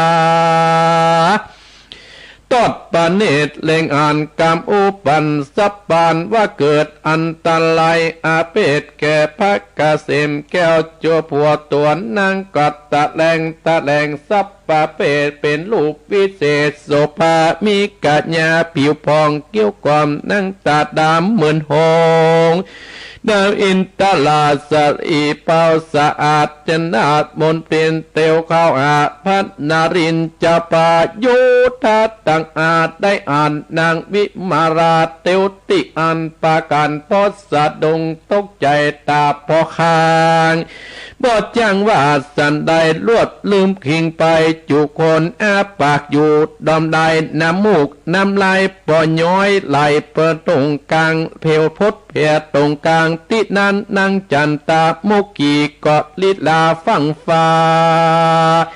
รีบไปกามหอกดังดาบตั้งศีดนาอาปืนไฟกับแม่เบียดไฟเข่าตั้งอาเกาะหันใส่ญาตายักตาญาเขี้ยวงา หันมาตั้งนาเดวานกำคอนไล่บุบนาเล็กกะลวดปะการโยกาไปนีแควนนีไปขี่ปะการจิตเล่นไปบอกแกบ้านเมืองตลับต่อเต้าเขตห้องผัดเตตตองเมืองปาลาหน้าจีตัวเดียวได้อิงเปล่าเสียปลาเล่าปืนเดียวก็มีงานเล็ดนาในกาลนานเล่าก็เขาก็ไปหลอดกายอดลานจาแด่พระลาจาเจ้าผู้กาตั้งไหลก็ไปบอกเสียงกันบอดยันสะอาวพวกมันมาแวดล้อมจักฆ่าฟันกะสัมว่าสุขากะฟังมาลบว่าอันต่างสุดว่าพญาพมมาตัดได้อูเก่าตั้นเต่าก็มีความโกรธและเกียดจักไปฟันฮึมันตายกูจักกะบาดใจกูตูแกแลดนามากูจับไปตัดหัวมันหือใดเอามาเสียบไม้คนตั้งหลายจะแต่ว่าอันปงอัจญาแก่เศษนาอามาตตั้งหลายก็ปากันไปปันจัดแจงแต่งตาหมู่ลิปนจัดตัวรองเศษนาตั้งสีเลือกเอาจึงไปขาตุกกาตาว่าอันเมื่อนั้นเศษนาอามาตกลับอัจญาปงอัดแล้วปรับมันได้40,000 ปันขนาดเลือกเอาแต่คนดีๆสุงใหญ่จึงลานาปาเตะพร้อมจางและขี่มาปัดเนียงสิทธุราชเวียงตองปังยำยีกาซึกเป็น4,000 หลอดถึงตราดนารัตตาจันแก้วแต่และเสือและนาแผ่นเล็กกากับวอยจนและคนตื้อติ่นไปจะอาเสียงโหกันเดือดสะสาวผมบาตัดลาตาเป็นนาวาอวดใหญ่ได้เลิกแล้วยกลีปนไปตีกองเต้นดังตุ่มตีที่คุ้มเวียงไปอาคนเดือดการโอดโอลองตัวห้องปลาถึงเมืองพระประดาดนครเขตสนานตัวเมืองปัจจาราษฎรเดือดกันซากันเป่ากันไปว่าข้าเจิกใหญ่นามาหลอดเลี้ยวฝั่งฟ้าไปบอกแก่เจ้าหนอพุทธังปัญญาลัตตนาลาจาแล้วก็ส่งข่าวถึงปัญญาจัดละนายกโยตามมาช่วยปรับแปลยังหมู่สัตว์อื่นหนีไปปัญญาปมมาตัดตะไคร่ล้อมเมืองเสียงเดือนนานโหกันซาขันนาลาติดนากำตายหอกอนาลตาปืนไฟวิ่งกันนาลาดห้องประกาศตัดหัวไอเจ้าเฮคำกาดยิงปืนสินาดปืนยาปาราดอกไม้แตกไปตามตัวจางตันตัวใหญ่ก็ไปโยธาตั้งหลายแผ่นดินคนเดือดการอดเอาถึงปันและโยธาไปถึงเปิดดาก็มีอันแหลดนาในกาลนานปุติสัจเจ้าบอดสะดุงยันกว่าสันได้เหมือนบอบมีไผ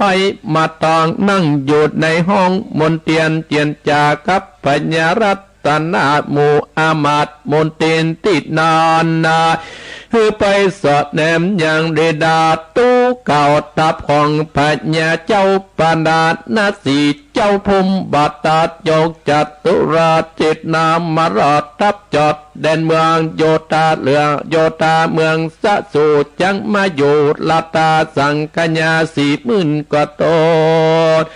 กว่าคนว่าอ่านเมื่อนั้นโปติสัจเจ้าเต่าไว้ตั้งแต่ลาจาและปัญญาจาราติราชปอมอามาตเศษนาตั้งจัตุเศษนาอามาตจังมาตั้งหลายนำดีปุนไปกอดนาต้นนาใจง่ายปุงซา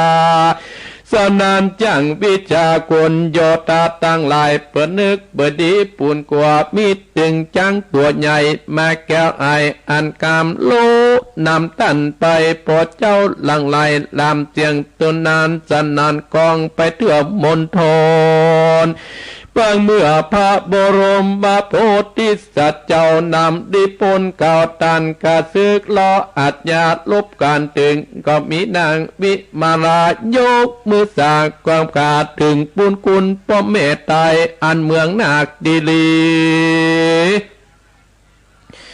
ที่ดันปุงหมู่พญานางตั้งหลายก็ดีพญานางตั้งหลายก็มีอเนกจำเป็นตัวเป็นดีกว่าตัวเหี่ยวใหญ่มีประมาณ4 อาโคงเพเนบุปนออกจากแผ่นดินละลาดล้อมอามาตโยตาเองพญาเจ้าเมืองปราดนาจีนางจันตะมุขีอัญจลีที่ทานถึงพ่อแม่เจ้าอันอยู่ในเมืองยักษ์นำมา84,000 ตนมาลดลงโอนอากาศถึงองลาสนามตัวใหญ่ดำสูงใหญ่เขี้ยวงายันลาเวดแดงกามพร่ำพอมตำเธอข่าวสารทะยานขึ้นป่า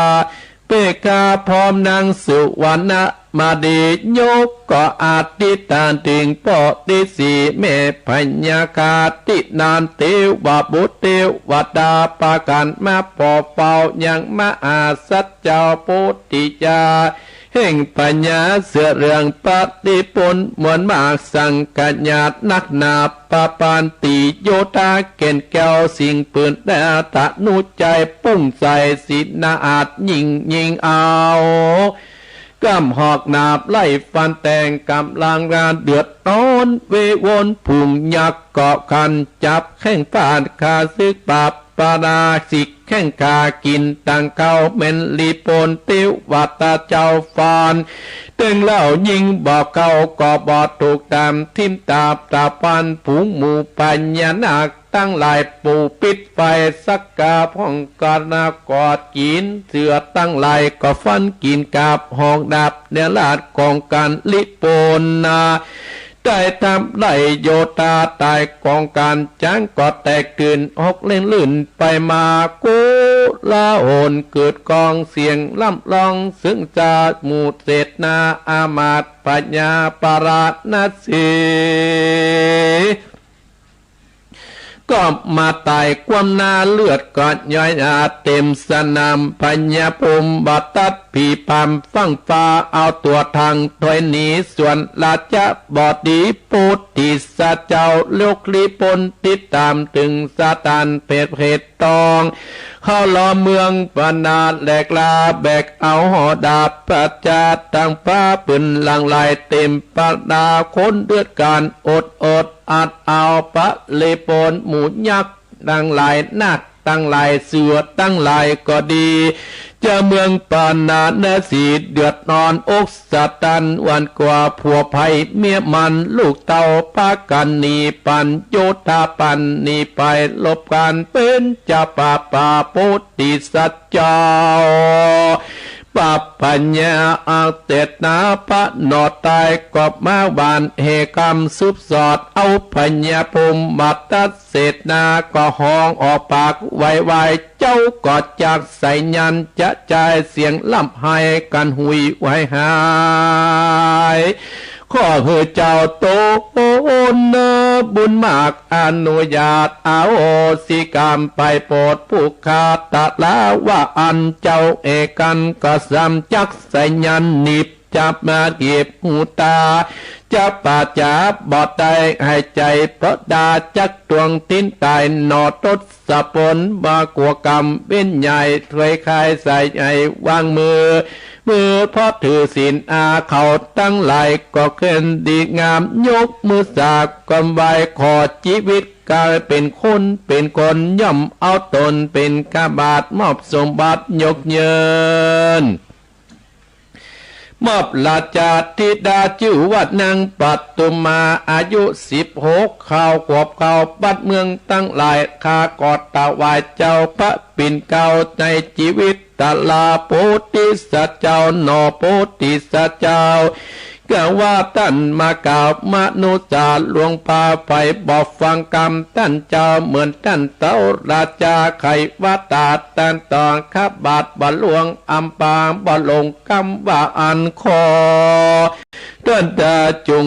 กาตายว่าอันดอโพธิสัตว์เจ้าจริงคอยใจยันขึ้นเล่าออกมาที่เก่ากลางออกกรรมกลางหมู่โยธาตั้งหลายติดนันปัญญาพมมาตัดเศษนาอามาตประการน้อมกาพระบาทสุมา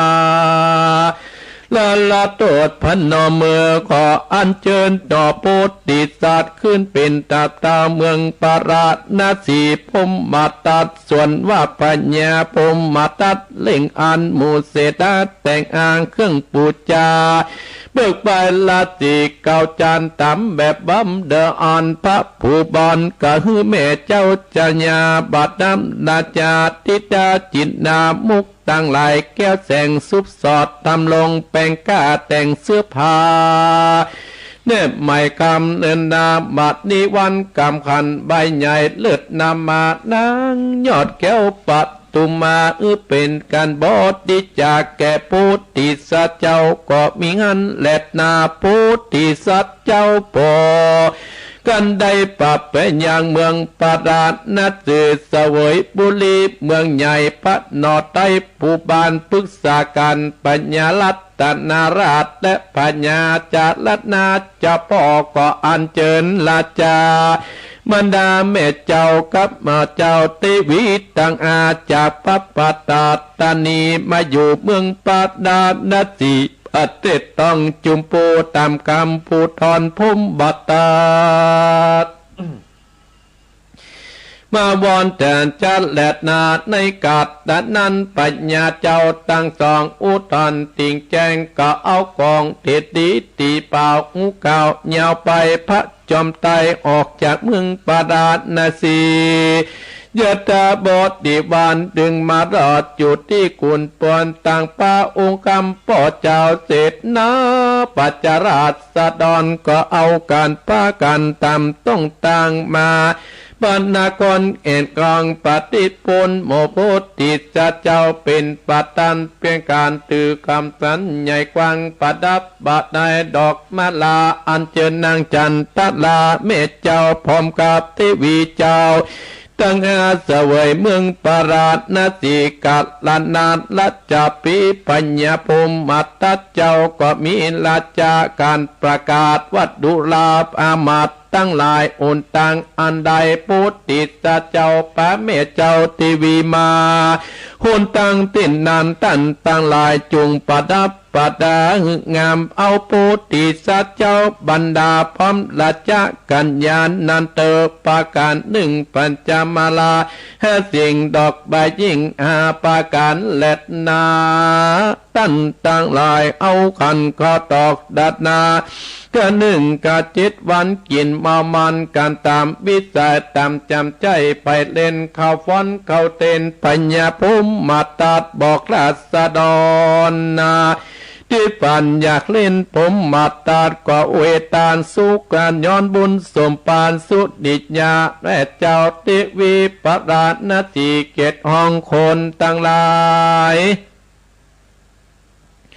ทั้งหลายอุจจากันขะองมาตากนาตนาปุตตากตากบมานาเศษนาอามาตตั้งหลายก็อุจจากันและนา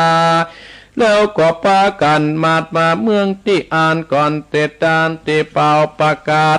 ปุณนาพุงกันนาลาดมาถึงประสาทออกคำนี้ละเมิดออกคำจำเริญนาโยติดันกระตังโอเป็นเสนาบากำไสปัญญาตัตราชเป็นอาคาเนคุณอยู่ปัญญาพมมาตัดอยู่เป็นที่ปรึกษาแห่งปัญญาสัจเจ้าหนอปุกคงบานราษฎรเตสมาธรรม10ประการประสวสดีและนาทุกยากลายบ่อ่านสมบัติกันก็เกิดจุ่มเย็นไปทุกเขตห้องก็มีด้วยประการคิญาสังวนาจาห้องเอสุดิญญาเหกรรมผูกต้น10กอบบางคมสมเนสเดชเอาละศรัทธาตั้นทั้งหลายตี5กึ่งเลยเนอะแฮดดอกมันเวยนะศรัทธาญาติโยมเนาะเวยขนาดอนุโมทนากับศรัทธาที่เข้ามาตั้งเพื่อตั้งหลายเนาะ ยมจันทากองขมุนและก็ยมป้าติ๋มบ้านแม่บางฟังอยู่เนยยมเวสายอัชราพันน้อยฟังอยู่ที่ดอยปุยอนุโมทนาอดเอาเนอะมันก็แต่ใครครอบใครครัวละโยมทองพูนวรรณหลวงคำผงอิ่มบุญที่ข้าว่าพอโยมเจนจันสีล้อมโยมเจนจันสีล้อมอนุโมทนาโยมแม่นงรักพิษทองจาโอ้นี่สบายละโอ้ขอบคุณท่านมหาเนอท่านปหานะเพราะว่าเผยแพร่ทำให้กับมวลมนุษย์จิตใจบริสุทธิ์เพราะว่าบ่เขียนหรออนุโมทนาโยมวารีโยมวารีอนุโมทนาโยมวารีอนุโมทนาในครั้งนี้แต่เนิ่นที่เข้ามาพอเนาะตันมหาเปิดกับพระห้าประโยค8กันนะเพิ่นเข้ามาพอเนี่ยวัดจังกรรมเนี่ยอนุโมทนาสตุเนอเอาละนำธรรมคำสอนที่อาตมาภาพได้เต็ดไปนั่นก็คือสุริยาแห่คำผูกทวน10สุริยาแห่คำศรัทธาญาติโยมทั้งหลายหลังจากนั้นอันนี้จะกล่าวถึงตั้งเมืองปาราณสีเสียก่อนเมืองปาราณสีนี้มีพญาพรหมทัตเป็นเจ้าเมืองปกครองบ้านปกครองเมืองแต่ทั้งหลายได้ยินคนในเมืองนั้นเพิ่นเล่าว่าโอ้มีในใจตุกตะสุริยาแห่คำกับเนี่ยแม่ไม้นั่นน่ะตุกอยู่ใต้เมืองเฮาประเดี๋ยวนี้เพิ่นอวดเพิ่นอ้างเน้อประเดี๋ยวนี้ล่ำโรยเน้อคนทั้งหลายก็แห่หอมอ้อมเป็นบริวารเน้อเพิ่นไปขอเป็นพญาเจ้าเมืองเป็นแล้วนะน่ะเจ้าพญาพรหมทัตบัดชอบคนที่จะเหลือกว่าเด่นกว่าตั้งหลายก็เลยสร้างให้หมู่ทหารทั้งหลายหมู่ทหารนะทั้งหลายบอกว่าไปเขาจะเอาหมู่ทหารเนี่ยถึง40,000 คนเนี่ยไปลบไปฆ่าเอาเจ้าสุริยาแห่คำที่เมืองปปตานครปุ่นที่หนึ่งในป่าปุ่นปากันไปฆ่าปุ่นเลยเนี่ยจะปากันไปฆ่าเพื่อจะไปเอามเหสีถึง5มาเป็นมเหสีของเจ้าเมืองพรหมทัตเนี่ยหาเรื่องให้เปิ้นตั้งหลายอีพ่ออีแม่พี่น้องศรัทธาญาติโยมใจหมู่ทหารนั้นเขียนจดหมายไปเขียนสารไปหาเจ้าเมืองไปหาเจ้าสุริยาแห่คำและเจ้าเมืองที่อยู่เมืองปปตานครคือเจ้าเมืองจรราจาและที่หั่นพญารัตนาจารและจารจนากันไปประอู้กันพญาเจ้าเมืองที่ปุนหูตกอกตกใจตั้งหลายบอกว่าได้ไปขู่นะถ้ามึงแบบฟังกูนี่นะกูจะเพื่อจะมาตัดหัวมึงนะก็คนเมียเปิ้นที่เป็นพญานาคเนี่ยตั้งหลายที่เป็นพญานาคที่เป็นลูกเสือที่เป็นลูกเสือเป็นลูกพญานาคเป็นลูกยักษ์น่ะได้ยินอ่านก็ฮักผัวกันป้ากันทะเลงไก่กันตั้งหลายไล่หมู่เสนาอามาตย์ที่เอาจดหมายมาส่งไล่ทหารน่ะไปบอกเล่าคือพญาพรหมทัตฟังพญาพรหมทัตซับมิ่งเหมะโอ้บ่ได้เขาต้องเหลือก็เขาต้องฆ่าให้ได้ไอ้หมู่นี้นะมันใหญ่กว่าเขาสักคนเนี่ยพญาพรหมทัตซัมบะโคตรขึ้นหน่อยที่หมู่นั้นไล่ติดมันทหารนี่ก็มาเป่งก้อมให้หน่อยกันคือพญาพรหมทัตได้มิ่งกันนะตั้งหลายเนาะยกทัพไป40,000 คนก่อนจ้าง 40,000 ตัวดอกจะไปฆ่าอาจจะไปตีเมืองปปตานครนั่นคือมันลาดนาเธอไปแล้วจะไปตัดเอาหัวเจ้าสุริยาแห่คำแล้วจะไปเอามเหสี5 คนนั้นเป็นมเหสีตัวเก่า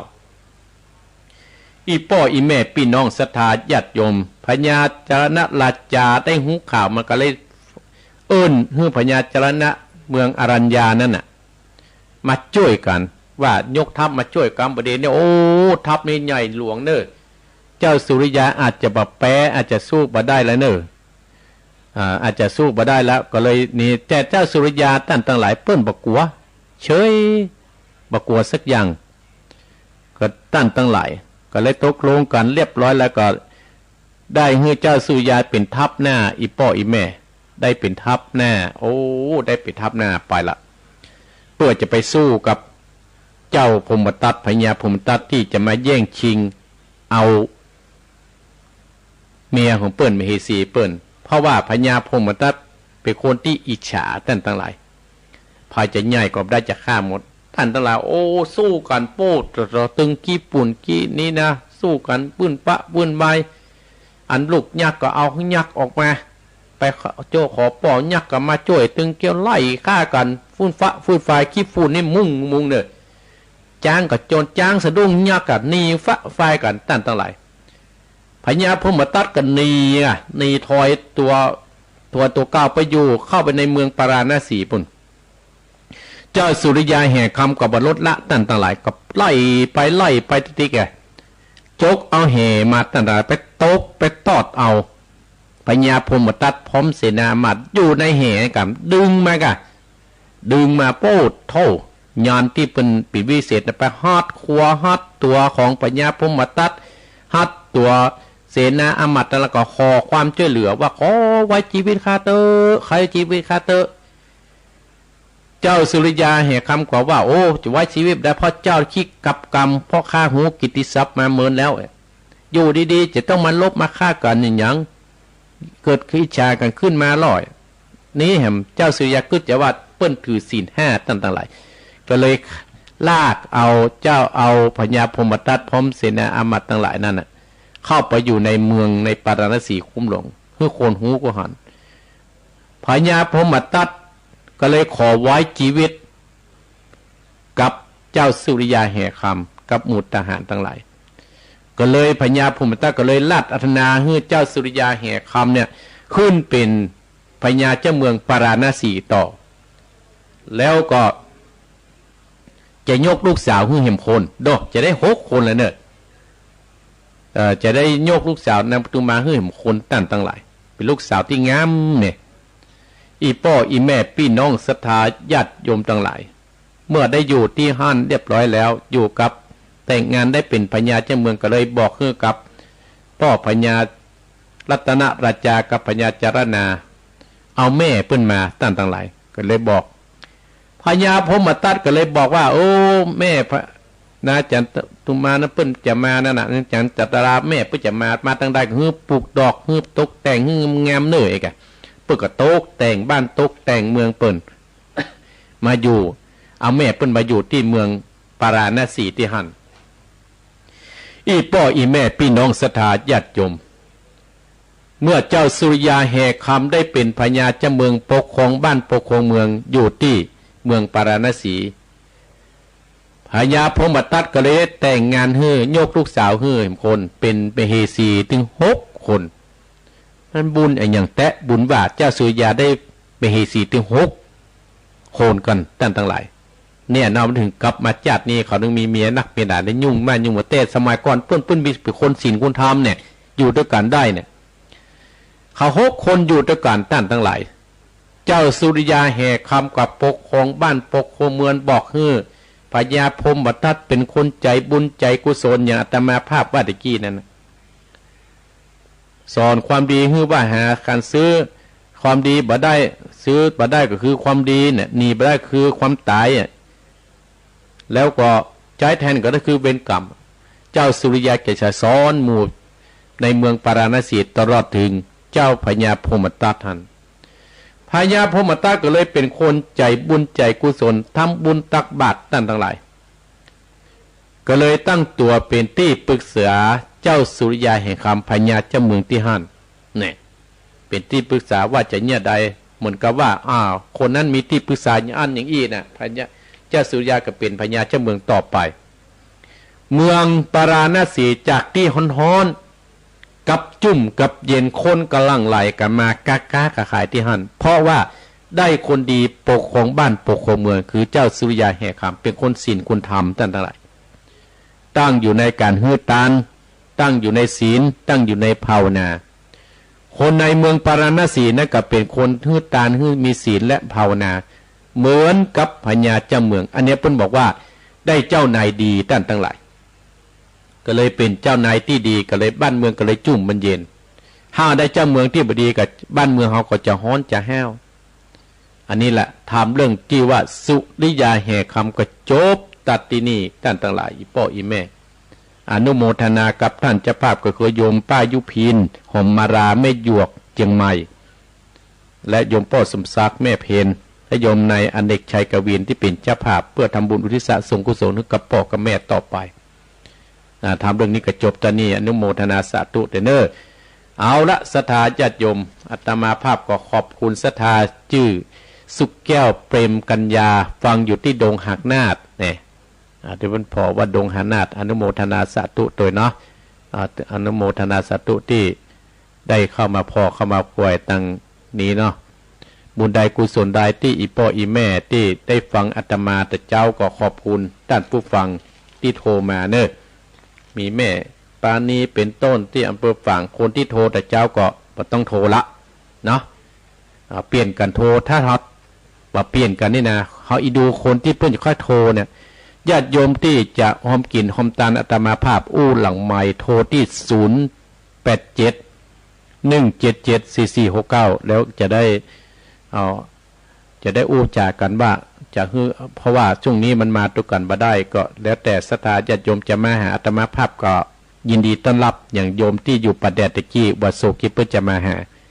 แต่โยมที่อยู่แม่แก้ดน้อยเพิ่นก็จะมาหาและสันทรายเพิ่นก็จะมาหาเพิ่นโทรมาจะเจ้าก็อนุโมทนาสาธุกับพักค่ำก่อนเนอะเพราะพระเจ้านี่ยังไม่ได้อยู่เด้อก็มาแล้วก็ป้องกันตัวภัยตัวมันศรัทธาญาติโยม ป้องกันตัวภัยตัวมันตึดหูปากเหรอเอาผ้าแมบเหรอจะเอาเจียวเสล้างมือด้วยเหรอเนี่ยเบื่อมาสร้างบุญสร้างกุศลอาตมาภาพมีกำลังอกกำลังใจกับศรัทธาญาติโยมที่ให้กำลังอกกำลังใจโดยอาตมาภาพมาโดยตลอดที่เวลาที่วันนี้อาตมาภาพก็ออกก่อนประมาณละไว้10 นาทีเพื่อให้สถานีท่านพระครูเพิ่นจะได้โอนไปหาท่านอาจารย์วรรณชัยต่อไปก่อนที่จะจากศรัทธานี้ไปก็ศรัทธาก็โทรมาอู้มาจาอาตมาภาพได้ช่วงที่2คนที่โทรแต่เจ้าก็ปัดต้องโทรแล้วเนาะเปลี่ยนกันโทรนะศรัทธาญาติโยมเนาะเปลี่ยนกันโทรคนที่จะโทรหลังไมค์ก็0871774469ส่วนเบอร์วิทยุเนี่ยก็จำดีๆเนอะศรัทธาญาติโยมเราวันนั้นไม่อุ้ยโทรมาหาอาตมาภาพ0828857225ดอกจิบจี้จิบจิตด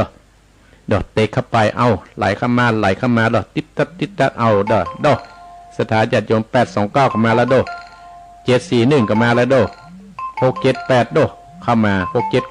679028สถาก็ได้ยินนะอาตมาปิดโทรศัพท์กิจ10 กว่าลายสถาญาติโยมก็ขอบพระคุณอนุโมทนาสาธุกะถ้าอาตมาอันปปิดได้ก็ยุ่งนะโทรเข้ามาสายแรกสายแรกช่วงที่2จะเป็นอุบาสกหรืออุบาสิกา082885เจริญพรไปสาทานพระครูครับ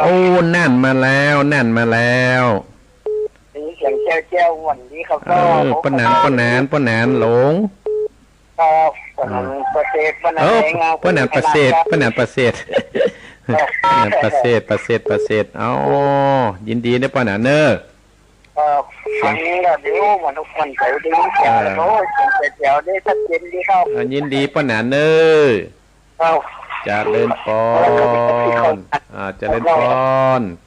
ปนานจังหวัดน่านปนานประเสริฐเจริญปอนได้ยินแล้วครับพ่อบุญธรรมมาแล้วครับผมแต่แกแม่กันธนีโทรมาเนี่ยพ่อบุญธรรมยินดีเนอะฝากผมนี่แล้วเนอะเอาไว้หันนะเอาไว้ที่พ่อขันเนอะครับยินดีเนอะพ่อเนอะบุญรักษาเจริญปอนบุญรักษาเจริญปอนไปจัดการครับครูแม่เพนแค่เนี่ยว่าจะได้เพิ่มเติมด้วยว่าเลยพ่อคำแม่แปลงบ้านเพิ่มหมู่8อ่ะต้องแบบ50 บาทอนุโมทนาสาธุอนุโมทนาก็เจนี่คนจ่ายท่านโอ้โหเนอะพระเจ้าเจริญปอนนี่มีคนเพิ่มไปแสบเจริญปอนครับไปสาเลยพระครูพ่อบุญตานกี่บุญธรรมบุญตานเห็นไหมเพ่มาให้บุญตานว่าจะได้อนุโมทนาบุญรักษาป้อนะรักษาตัวเนอไม่สาเจริญปอนพ่อบุญตานสาจิดี3 ยอดเจริญปอน0829857225 0885872225นุโมทนากับยมสุดาจันกองวันนี้โรยเนอะยมสุดายมสุดาจันกองมาหอมเห็นเนอะอันนี้โมทนาโอ้นกแต้ก็มาละอันนกแต้ให้ฟังอยู่เจริญปอนเจ้าว่าเจ้าท่านอันนี้ที่ไหนแม่จันฟองนะจ๊ะโอ้แม่จันฟองขอบคุณแม่จันฟองที่เป็นสะพานบุญนะแม่จันฟองเจ้าบุญรักษาแม่เนอตกบ่ตกกาฮัดนี่ก็ว่าไปคนเดียวเนอลำปางบ่ตกเนาะอ๋อบุญรักษาแม่เนอเจ้าสักกะหักขัดตัวเนอขอบคุณอนุโมทนาเนอ082885725มาเจริญปอนเจ้าแกภาษาเจ้าฟังอย่างนะเจ้าอันนี้แม่แดงแม่วะเนี่ยเจ้าแม่แดงหัวฝายประจำฟังเป็นประจำกูติดนะเจ้าโอ้เป็นจะได้พ่องตะบ้านเฮาบรรยากาศรักษาอาจารย์เจ้ารักษาสุขภาพเนอเจ้ามาที่ไหนก็ใส่แม่แค่นะจ๊ะเนาะดีเนแม่เนอเจ้าเจริญปอนหัวฝายเจริญปอนฝากนมัสการครับโอ้ท่านอาจารย์ว่าจะได้วันนี้มีอะไรมาฝากเชิญได้นิมนต์ไปเชิญนิมนต์ฟังอยู่ครับยินดีเนี่ยเมื่อคืนนี้ก็ออกรายการครับท่านคุณโยมพิจารณาอยู่ครับโอ้ยินดีม่วนดีเหรอเนอะยินดีเนอะอาจารย์เนอะเจริญปอขอบคุณนะครับหากอู้กับโยมพดประพะเจริญปอนไว้เจ้าไว้แม่ทองแม่เนี่ยแม่ทองใช่ก่อนเจ้าแม่ทองลีว่าจะได้ฟังกี่โมงตี 5 โมงจ้ะอ๋อบ่ได้ยินเป็นไหว้พระเหรอก็นี่จะไปไหว้เมื่อรุนกันนะจะมาติ๊กการเปิดเมื่อทีแรก5:50ฐานนี้เพิ่นมาเปิดไปเนาะก็นี่มาไหว้พระเมธทองเห็นเมื่อรุนเห็นหน่วยเนาะอาจารย์เมธทองเห็นหน่วยเนาะเจริญปอนได้แม่เนอท่านพระครูไล่ลูกครูนี่เจ้ายินดีเนอเจริญปอนลีเจริญปอนอะไรจ้าพระครูเจ้าแม่ฟังอยู่เนอแม่เรือนว่าจะได้ทำให้กระมวลดีเนาะมวลดีวันใน61จะใกล้จะจบมิสเขาเข้าใจดีเนาะยินดีในลูกเจ้าเนาะเจ้าในลูกจะสีไปมันละมันได้ยินไหว้พระเนาะประกันได้ยินเจ้าเมาลับกะเมาลับมาสีไปวันนั้นฝนตกได้ไงว่าหอนั้นตัวจะช่วยมาได้ยินดีเนอะจ้าได้กำลังใจนะเจริญปอนฟังตั้งโทรศัพท์ในแม่เนอปิดไปยุก่อนรีไปยุก่อนแล้วก็ไม่อยู่ที่ไหนอยู่ตาจังกินหนังร่องเนี่ยแม่อย่างเนี่ยแม่น้อมแม่น้อมเนาะแม่น้อมจ้ะแม่น้อมฟังแต่เจ้ามาแล้วเนาะฟังทุกวันฟังแล้วเป็นจิตใจดีเนาะมีกำลังใจเนาะยินดีแม่น้อมเนอตอนบุญจะเตยสีเห็นนะเด้อขอบคุณอนุโมทนาสาธุเนอรักษาเนี่ยแม่เนอจ้าก่อนผู้ฟังกับจ่วยตมาขนาดอาจจะเล่นปอนเจ้าท่านผู้ท่านอยู่ที่ไหนจันบวกลีเจ้าไม่หลงไงเจ้าดินฝนตกก่อนไม่หลงตกฮ้อนไปเดิน2 วันเอาตกอันนี้ก็ฮ้อนขนาดประเดี๋ยวนี้ยังมาออกห้องได้เลยวันฮ้อนทีเดียวแล้วแม่ปัดตังได้ประเดี๋ยวนี้ฝั่งนี้บอกไปนะอยู่บ้านมาค่ำอยู่บ้านมาค่ำเนาะกลัวออกไปเนี่ยก็กลัวโควิดนะกลัวโควิดหรือว่ากลัวสตังวิดสตังโควิดกลัวยินดีนะไม่เว้ยเนอ จะเล่นป้อนฮั่นเวลาจะเสี่ยงแล้วจะเล่นป้อนอ้อแม่ไม่อ้อมาก็ได้จะลาสถานญาติโยมละจะหมดเวลาแล้วนะ0828857225ถ้ามันมีจะปิดโทรศัพท์แล้วเนอะแม่ละจะปิดโทรศัพท์แม่ละจะเล่นป้อนไม่ตุกันคิดตักผิดประกรรมนะคิดตักผิดประกรรมยินดีแม่เนอจะเล่นป้อนจะเล่นป้อนจบสถานญาติโยมอาตมาภาพก็จะขอบคุณสถานญาติโยมเสียก่อนขอบคุณเจ้าของสถานีที่เพิ่นได้ให้เวลาอาตมาภาพด้วยช่วงที่2นี้ก็ขอบคุณทางเจ้าของสถานีก็คือหมายมีสถานีบ้านทุ่งเรดิโอ89สันป่าตอง.75อำเภอสันป่าตองจังหวัดเชียงใหม่สถานีวิทยุขึ้นธรรมะชุมชนห้วยตองซัก 98.75 จำตองเชียงใหม่และสถานีวิทยุเวียงป่าเป้าเรดิโอ 90.00 เวียงป่าเป้าจังหวัดเชียงรายคณะและสถานีวิทยุคณะสงฆ์อำเภอฝางวัดพระบาทอุดมอำเภอฝางจังหวัดเชียงใหม่ 100.25 และสถานีวิทยุมนต์เสียงธรรมวัดบุพาราม 106.25 และสถานีวิทยุชุมชนคนเมืองลี้อำเภอลีจังหวัดลำพูน 103.75 และสถานีวิทยุเสียงธรรมจากวัดจันทร์อำเภอกันรยานิวัฒน์ 103.50 และสถานีวิทยุชุมชนคนนาน้อยอำเภอนาน้อยจังหวัดน่าน 91.50 และสถานีวิทยุสี่คำเรดิโออำเภอเวียงสาจังหวัดน่าน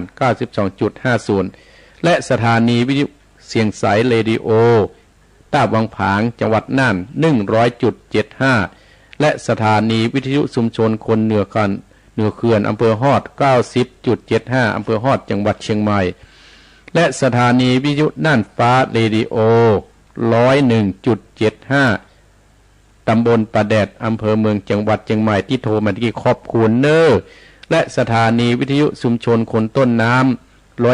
104.50 บ้านปุ่งน้ำฮ้อนเมฆเจดีเวียงป่าเป้าและสถานีวิทยุดินเด่นถิ่นร้านนา 103.50 อำเภอสันป่าตองจังหวัดเชียงใหม่และสถานีวิทยุร้านนาเรดิโอศพปับจังหวัดลำปาง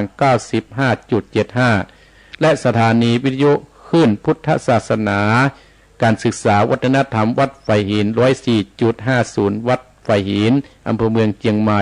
และสถานีวิทยุเพื่อการศึกษาพัฒนาอาชีพอำเภอเมืองจังหวัดลำปาง 103.00 และสถานีวิทยุวิทยาลัยเทคโนโลยีการจัดการกพพ.แม่เมาะจังหวัดลำปางโดยคุณอนุพงษ์ตาจีนะก่อนอนุโมทนาสาธุเนอบุญกุศลคุ้มครองรักษาเจ้าของสถานีทุกท่านทุกคนญาติโยมที่จะโทรหาอาตมาภาพหลังไมค์เกี่ยวกับการที่จะช่วยอาตมาภาพซื้อเมนเทนซิตมุงราคานะก็โทรที่0871774469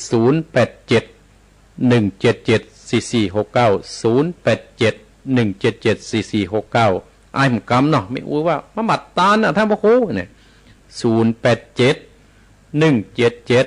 0871774469ขอบคุณสถานแม่แก้ดน้อยเนิร์ดที่โทรมาเนาะที่เข้าไปพอทางเฟซละเขียนมาให้อาตมาภาพขอบคุณเนิร์ดขอบคุณทุกท่านทุกคนที่เป็นสถานบุญให้อาตมาภาพเนิร์ดบอกว่าใกล้บอกว่าไกลที่อาตมาภาพได้เอ่ยนามมาคือดีบ่ได้เอ่ยนามบ่ดีคือได้บุญกุศลกันกูคู่กูคนเนอตั้งอกตั้งใจฮับปอนเนอจยสิทธิธนังลาพังสุติภคยังสุขังปรัญจโนจัพโพกังอุติจยสวาสตาวันจังจะชีวสิทธิภวันโตเตสัพพิติโยวิวัสสันตุสัพพะโรโกวินัสสันตุมาเตภวัตวันตรายโยสุขีติกายุโกภวะอภิวาทนะสิริสนิจังพุทธาปจายโนจัตตารโอธรรมาวัฏันติอายุวันโนสุขังพระลา